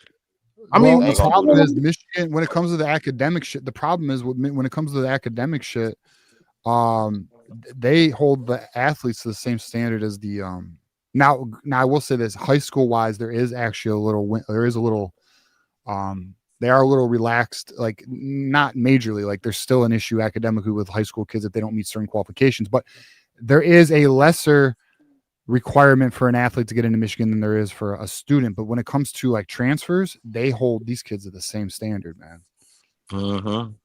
They don't want fake Michigan degrees out there is what it is. I mean, I get it, but if the rules are changing with the way the sports are being handled, you got to change the rules to what you're doing. Even if you're getting in, keep it a buck though. Even if you're getting in, there's still gonna be fake degrees, bro. Yeah, right. So then, like your general fucking, like your what is it? Your Like, let's keep it a bean. You really like a liberal arts degree or some shit? Is there something? us here? Do we really think these kids are really going to class like that? Let's keep it a bean. Probably Just not. keep It's it a just a lot bean, of bro. tutors, I believe. It's a lot of tutors. You know what I'm saying? Yeah, well, there And is that's like, that's not even just for Michigan, bro. That's across the country. no, it is. I Well, know, I like, for agree. example, Nah, like, that all right, ain't going to look, school, man. I went to, I said the story once before, but like, I went to Eastern, okay, and I know that's Eastern, and I had classes with a lot of football players. I'm gonna tell you right now, a lot of tutors are in that class taking notes, and I know it's Eastern. And you're like, well, it's Eastern, but I'm gonna tell you that tutor thing is real across the board. Like tutors take these kids' notes, and here's the other thing too: when they write papers, the tutors proofread them and make adjustments. So, Yep. And you don't think they're getting confiscated for it? Like, let's be real, bro. yeah, no, that's across the board everywhere. Like the athletes have a lot of support academically. Hey, that's why Ohio State was winning too. People don't understand that, and Garrison don't want to Yeah, bring that up well, because all them cats was NL yeah, when well, they Jones came don't out play with school, that. bro. Yeah, but anyway, Jones just said the quiet part out loud, man. Urban Meyer, how much is it gonna take? but no, I really think it's a coaching issue across the board, and the kids, the young man is not adapting to what's been put out there. I think they doing it good in practice because they trying to do it in the game, but it's I don't not know. in the I still game. wonder. Me and John brought this up the other day. We're still wondering if Sharon Morris still has his practice mentality where he's moving on in plays when they're not even getting done right. That happened Me too, last because year. that's what it looks like. That's what it looks like. Last year, me and John, and we got shit for this. Me and John got shit for this in like early to mid August, where I heard that Sharon Moore was going through practice and the plays were not being executed fully, but Sharon was going to the next play in the playbook or the next drill in the whatever the practice plan was. Where before Jim Harbaugh would practice it until they executed it. Got it right, yeah. Fully. That's how you're supposed to.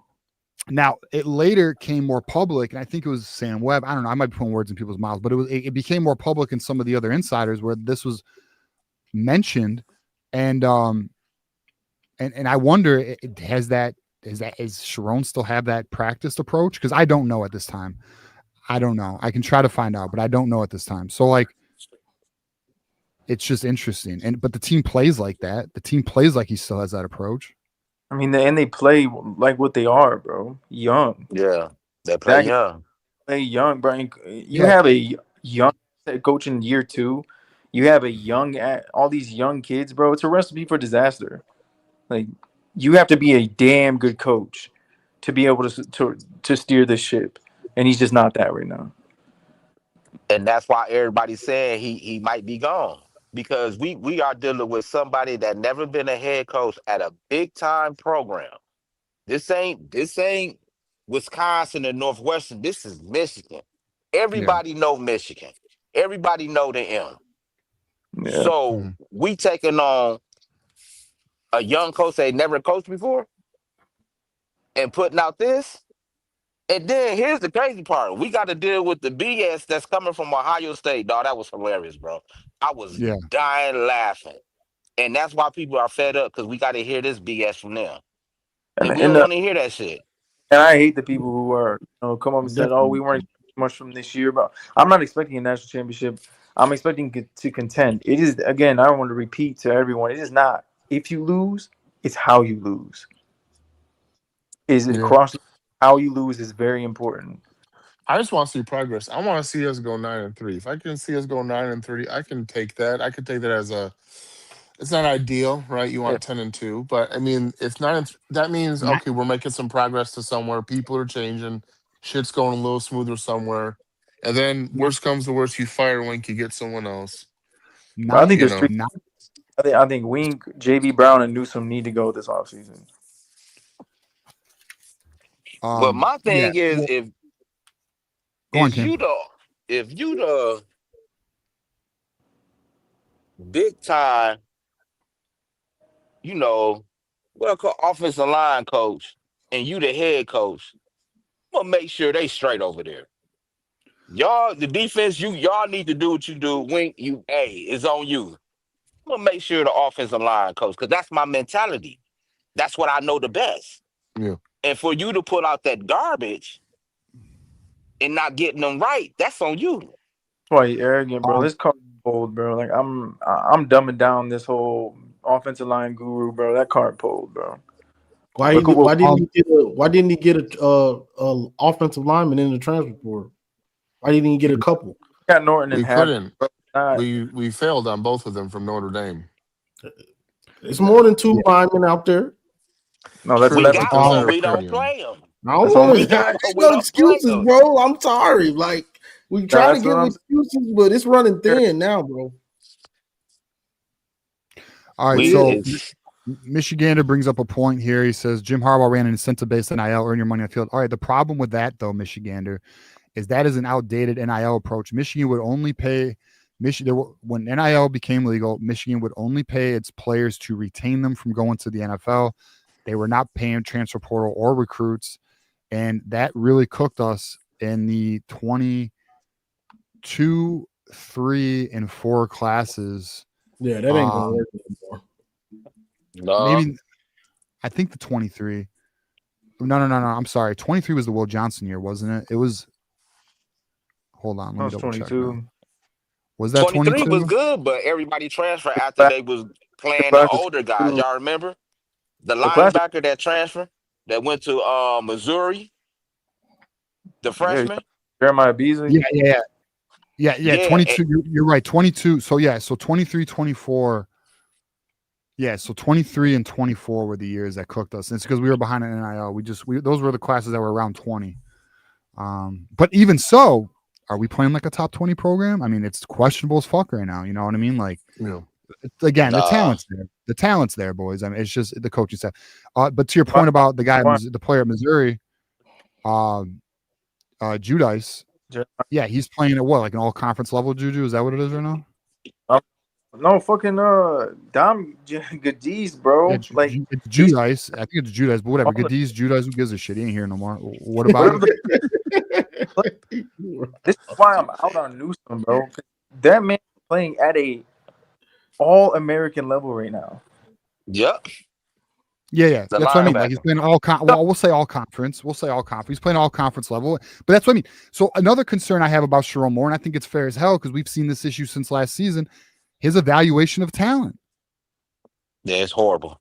Like he appears at I don't know. I mean, it's like he can recruit the talent, but like, look, I just think his problem is like evaluating what he has once it arrives, like, and being able to pull the trigger. Listen, we got 3 minutes before the show's done. It is what. Listen, here's the reality. Here's what it is. We are gonna find out Saturday a lot. We're gonna get a lot of answers, even though it's so early in the season. But we're gonna see how the team rallies, how the team is prepared, the fire, Sherrone's approach, how the offense looks, how the defense looks. This is a test, and if Michigan fails this test, I already know. I'm not calling for nothing. Fan base is about to be out. Hey, y'all, but what needs to happen? Because we need to win. Remember, we said this about USC. No, we didn't say this was USC wasn't do or die. Washington's do or die. No, it was a test. It was a test. Yeah, it was a test. Yeah, we failed the test. Our back against the fucking completely against the wall this week. Ain't nowhere to run, bro. Yeah. So that's where. All right, Cam, give us a score. I don't know if you gave a score. Did you give a score prediction? No, yet, Cam? I'm like Mama. I'm not picking nothing, bro. I'm just watching the game. I'm watching the game. I'm evaluating stuff, and I'm coming on y'all show to cook. Johnny, hey, Sunday night I'll be there, my homie. Listen, TJ, I appreciate y'all. All right, Cam. Appreciate you, bro. Well, I was just gonna say, Cam, I'm gonna tell you, I want to make an announcement right now. If Washington wins that game and Michigan does not look like they were ready to play, listen, green light season on our show to cook. I'm just gonna let y'all, because I can, like, there's no reason. I think it's fair. It's fair to vent frustration. So I just want to let y'all know Saturday post game. Open season. But go on, Cam. Finish what you're gonna say. Okay, so like I on Johnny's show on Sunday, I asked him, what is the keys? What y'all like to see for Michigan to have a chance in this game? A team that looks prepared. I just want to see a team that looks prepared and ready with a good game plan offensively and defensively, and allow Bryce Underwood to be Bryce Underwood. Don't handcuff this offense. And tackle. Yeah, I need to see that. I need to see that defense fundamentally sound like they're locked in and able to adjust. That's on the coaches. Adjust. Like, please. I mean, I agree. I need to see adjustments. I need to see the defense start fast for once. I mean, this opening drive bullshit, the scripted, I understand. You need to start fast for once, bro. If you're gonna sit there and continue not to take the ball first and let your defense go on the field, and bro, this team is not going to come from behind to win. Like, it's just not going to. You have to do something to counter that. So I need to see in game, and I need to see some fucking accountability being had on that field, bro. It's from players and coaches. You do that, and we win. I can start to build confidence for the rest of the year. Yeah. Okay. What you got, boy? No, I want a game plan similar to Nebraska to a certain extent. I think that was a good opponent that we played pretty good defense on. Actually, we played really good defense on, except for just that 175-yard fucking pass. So it was a good defensive game plan. I think that's a good. We can allocate that to Washington a little bit, and maybe spy quarterback a little bit or whatever. I think we got a shot. Obviously, the game plan was absolutely trash for USC, so we just got to drop it, turn a new cheek, and go on to something else. So, I mean, I think it's doable. I mean, I see progress. I do. It's just Wink. I think if we lose, you leave. You just kick Wink out the building. You just be like, we're done. We're moving forward in a different direction. If we win, then it gets a little bit harder to let him go. But you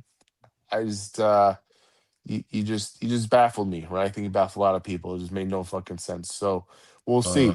We'll see. I'm always optimistic. That's just how I am. So I'll ride this ship out to see where it ends up. Let's hope we're at 9-3. The season's end, or let's go 10-2. If it's anything less than that, then I think a lot of people gotta get fired. Don't know about more yet. We'll see. Maybe give him a third year, if it's not too bad. And next year after that, that's it. Like, that's his prove it year. So the third year. I mean, I understand people say, because people say, well, he wasn't a head coach. I get that, but neither was Ryan Day, and that's sort of, they followed that format a little bit. Like, okay, came from Urban, he was under Urban Meyer's tutelage. Is more was under Jim Harbaugh, championship similar. So like, they're like, okay, well, offensive coordinator, I could see it. I get it. We just went that approach of the coordinator position. So you take your chances there, right? Yeah, you do. But the difference, Ron Day is an actual good offensive coordinator. Yeah. And real quick. Offensively, I need to see the eye candy, the misdirection, the motion, not only to help Bryce, but to create confusion. We don't have a Ohio State offense where we don't have to do those things.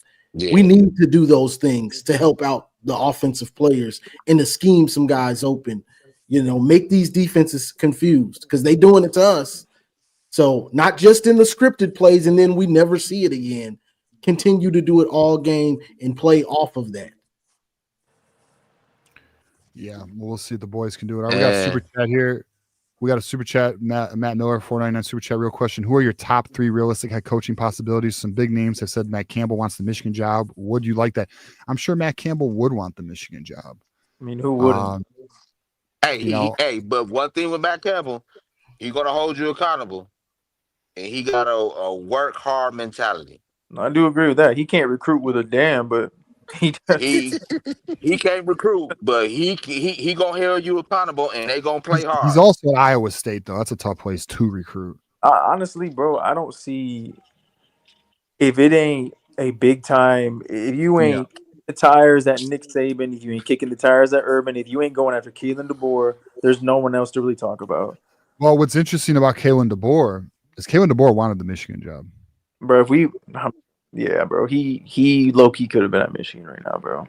Well, they went with Sharon Moore because he ain't leaving Bama now. No, that's well, but there was, there was once upon a time. So. Yeah, there was rumors that he was interested in the Michigan job. I wanted John Harbaugh before Jim Harbaugh.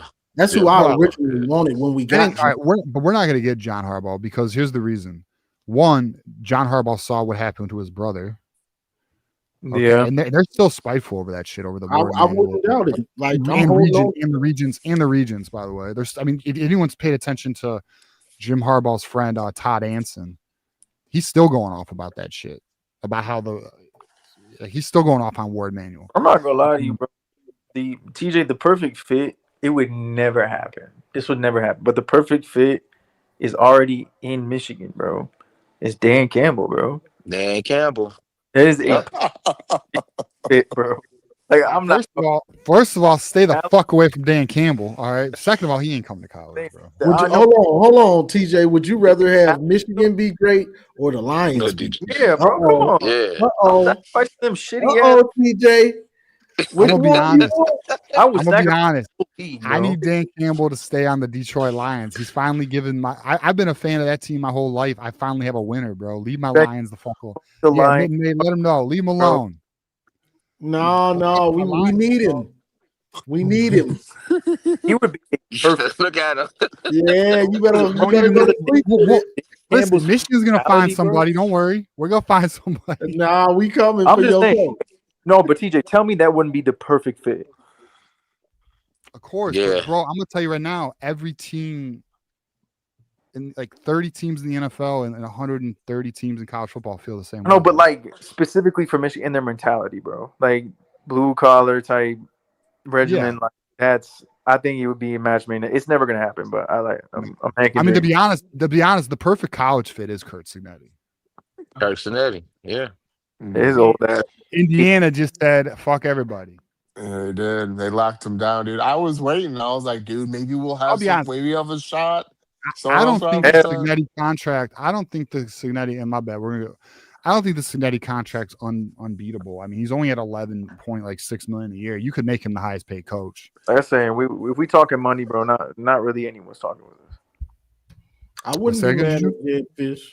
I said we talking money, not really. Yeah, Jetfish. Like Jetfish is a maybe, but I mean, I don't. I feel like I'll be honest, boys. I feel like can I be honest, though? Here's what I really think, and I'm curious to see if this happens. Michigan is not putting tens of millions of dollars into this roster to not get a coach that's a splash hire. Facts. Like you're not investing $12 million into Bryce Underwood to not get a hire that can win. Who's a splash hire though? Who's a splash hire? It's hard to say, bro. It's real hard to say. I'll be honest. It's hard to say, but I mean, I wouldn't be surprised if they knocked on Nick Saban's door. I wouldn't be surprised if they called an Urban Meyer. I mean, Urban Meyer said before the Ohio State job, he said that he told his wife there was only 3 jobs he would say yes to, and that was Ohio State, Notre Dame, and Michigan. Yeah. Now, I'm not saying Urban Meyer would come to Michigan because maybe it wouldn't happen, but I'm just saying Michigan needs to make that type of attempt. He said his price. He said 15 to 20 M's. Yeah, you're right. Yeah, he did say like 15. Yeah, I know. So there you go. So you could get Urban Meyer to that'd be the biggest fuck you to Ohio State too, and make him the highest paid coach in college football. And then same thing with Nick Saban. Nick Saban would have all the resources at Michigan. No, Saban, we all can agree on that. And I think Saban, and I'll be honest, I think you could get Saban out of that television shit. But Saban loves the coach. I genuinely think those are the top 2, but I still think Kalen DeBoer's a splash hire. I don't think he's possible Michigan. What is Kalen DeBoer making? He ain't leaving Bama. He's a blue blood. You don't really leave blue blood for another blue blood. Facts. I'm just personally saying that. Well, what do you mean? Brian Kelly left Notre Dame. Yeah, but that was after a long LSU. time. DeBoer just got there. Yeah, he's got them boys playing well. It's not gonna happen, but all I'm saying is those would be the splash hires. No one really outside of that.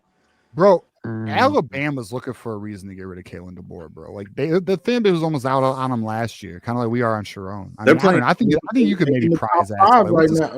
What are they? Number 3? Yeah, something like that. They're playing really well right now. So his contract's only 10 and a quarter a year. But they better not get rid of him. 10.8. You could make. I mean, I wouldn't want to make him the highest paid though. I'll be honest. No, you can't. Again, Nick Saban's too old. He's 74, 75 years old. Yeah, I would do it for Urban or fucking. Oh hell yeah, bro! Getting Nick Saban 17 to 20. I'm a little skeptical about Urban because he be over there having heart attacks on the side. Yeah, I'm sure. But here's the thing though, it's all legal now though. You don't gotta feel. But Urban Meyer, they said near the end of his 10 years, he coached players too hard, and then he made really bad decisions and with offensive coordinators. And I'm on all to shit. I don't give a fuck, bro. We know what Urban Meyer is. He's a dirty coach. I just don't know how long will he start having those heart attacks in year 2. Stressing himself out because that's what makes him great. Though he stresses about everything. That's what makes him coach. But can your body handle it still? Hey, look, he willing to die for this shit. Hey, wild midget. You gotta take Urban out of the stretcher. He gotta step That's what I'm saying, bro. Like I should not have more. Like I would die on that field, bro. Hey, don't you know how crazy that be if we get Urban going against? Oh my goodness, bro. Dog. Oh man, Ohio State will be livid, bro. But fortunately or unfortunately, we do have more for another year locked in, bro. Yeah. I know. Yeah. That's what we can dream. We can dream, Matt, I don't got 3 names for you, dog. Or I guess we just gave you 2, but they're probably not as realistic as we want them to be. We got Taves the Kane. Just remember Patrick Kane plays for Detroit, bro. Hot take: 90% of their NILs should be held till post grad. Cam is right. Making too much for not even reaching next level at Michigan. Here's the problem, though, boys. Yeah, unfortunately, that won't work, bro. You're not competitive then, and if you're not competitive, you ain't getting talent. So, I mean, it's just the way the market is. Like you understand, this is the market. This isn't Michigan's decision. Michigan unwillingly evolved to this kind of NIL approach. They didn't want to do this. They didn't have a choice, though. That's just the reality of the game, man. It is what it is. Have a respected coach, bro, because it puts kids' hearts, bro. At the same time, you're still getting paid, but it's all out of necessity, bro. To have a hard-nosed coach, like having a young coach, is a recipe for disaster right now. Yeah. So we'll see. The names will. When it appears Sharon might be on the hot seat because it ain't hot yet. But then we'll have a better idea what coaches are possibilities. But all right, boys, we're over the 3-hour mark. We gave you some extra because it was a good combo. Appreciate you guys. Let's get some final words here. Cam, go first, and let's go around. We'll get out of here. All right, my final for the game. I just want the O-line and the defensive line to play tougher. If that happened, it would trickle down. That's all I want. I just want to see how the defensive line, the O-line play. Because if them two play good, we probably beat anybody in the country because of the talent we have on the back end with the running backs, the tight ends, and all that stuff. If they ain't playing good, we're going to have another situation like last week. So I'm out of here, boys. Appreciate y'all for letting me talk with y'all. Everybody, go blue. Let's get a win. Go blue, Cam. Blue. Go blue. Beat up, final thoughts. You look tired as fuck. You got work tomorrow. Yeah, I did. I had lift even more, dude. I got glass shattered on me on Tuesday, so that was not fun. Terrible. I got my neck all fucked up. But no, yeah, I think we're gonna win. Let's hope as I'm watching the game, as I'm driving to Kalahari, that we win. Yeah, I think everything's in front of us still, somewhat. We gotta find a way to beat Ohio State.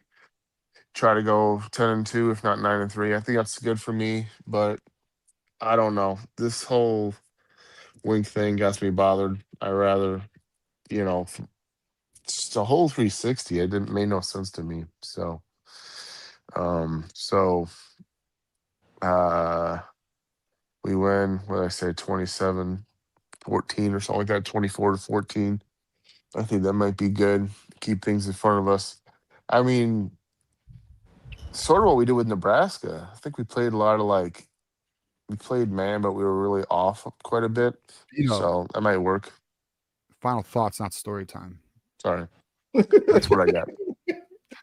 Love you, B-Dub. All right, brother. Appreciate you. Jew, give us some final thoughts here, dog. We done said it all, bro. Okay. Start fast. I'm kidding. Like it's that simple, bro. Start fast, finish strong. I'm gonna be drunk either way. Fair enough. Hopefully a celebratory drunk. All right, Johnny, give us some final thoughts here. Come out and execute. Show us that coaches. Show us that you actually know what you're doing. I shouldn't feel like I'm at home and I know I have a better game plan for the opponent than you do. I never want to feel like that. Yeah. I'm at home on my couch working, going to grocery stores. That's my job. I shouldn't feel like I know the team better than you and the opponent. I hate when I feel like that.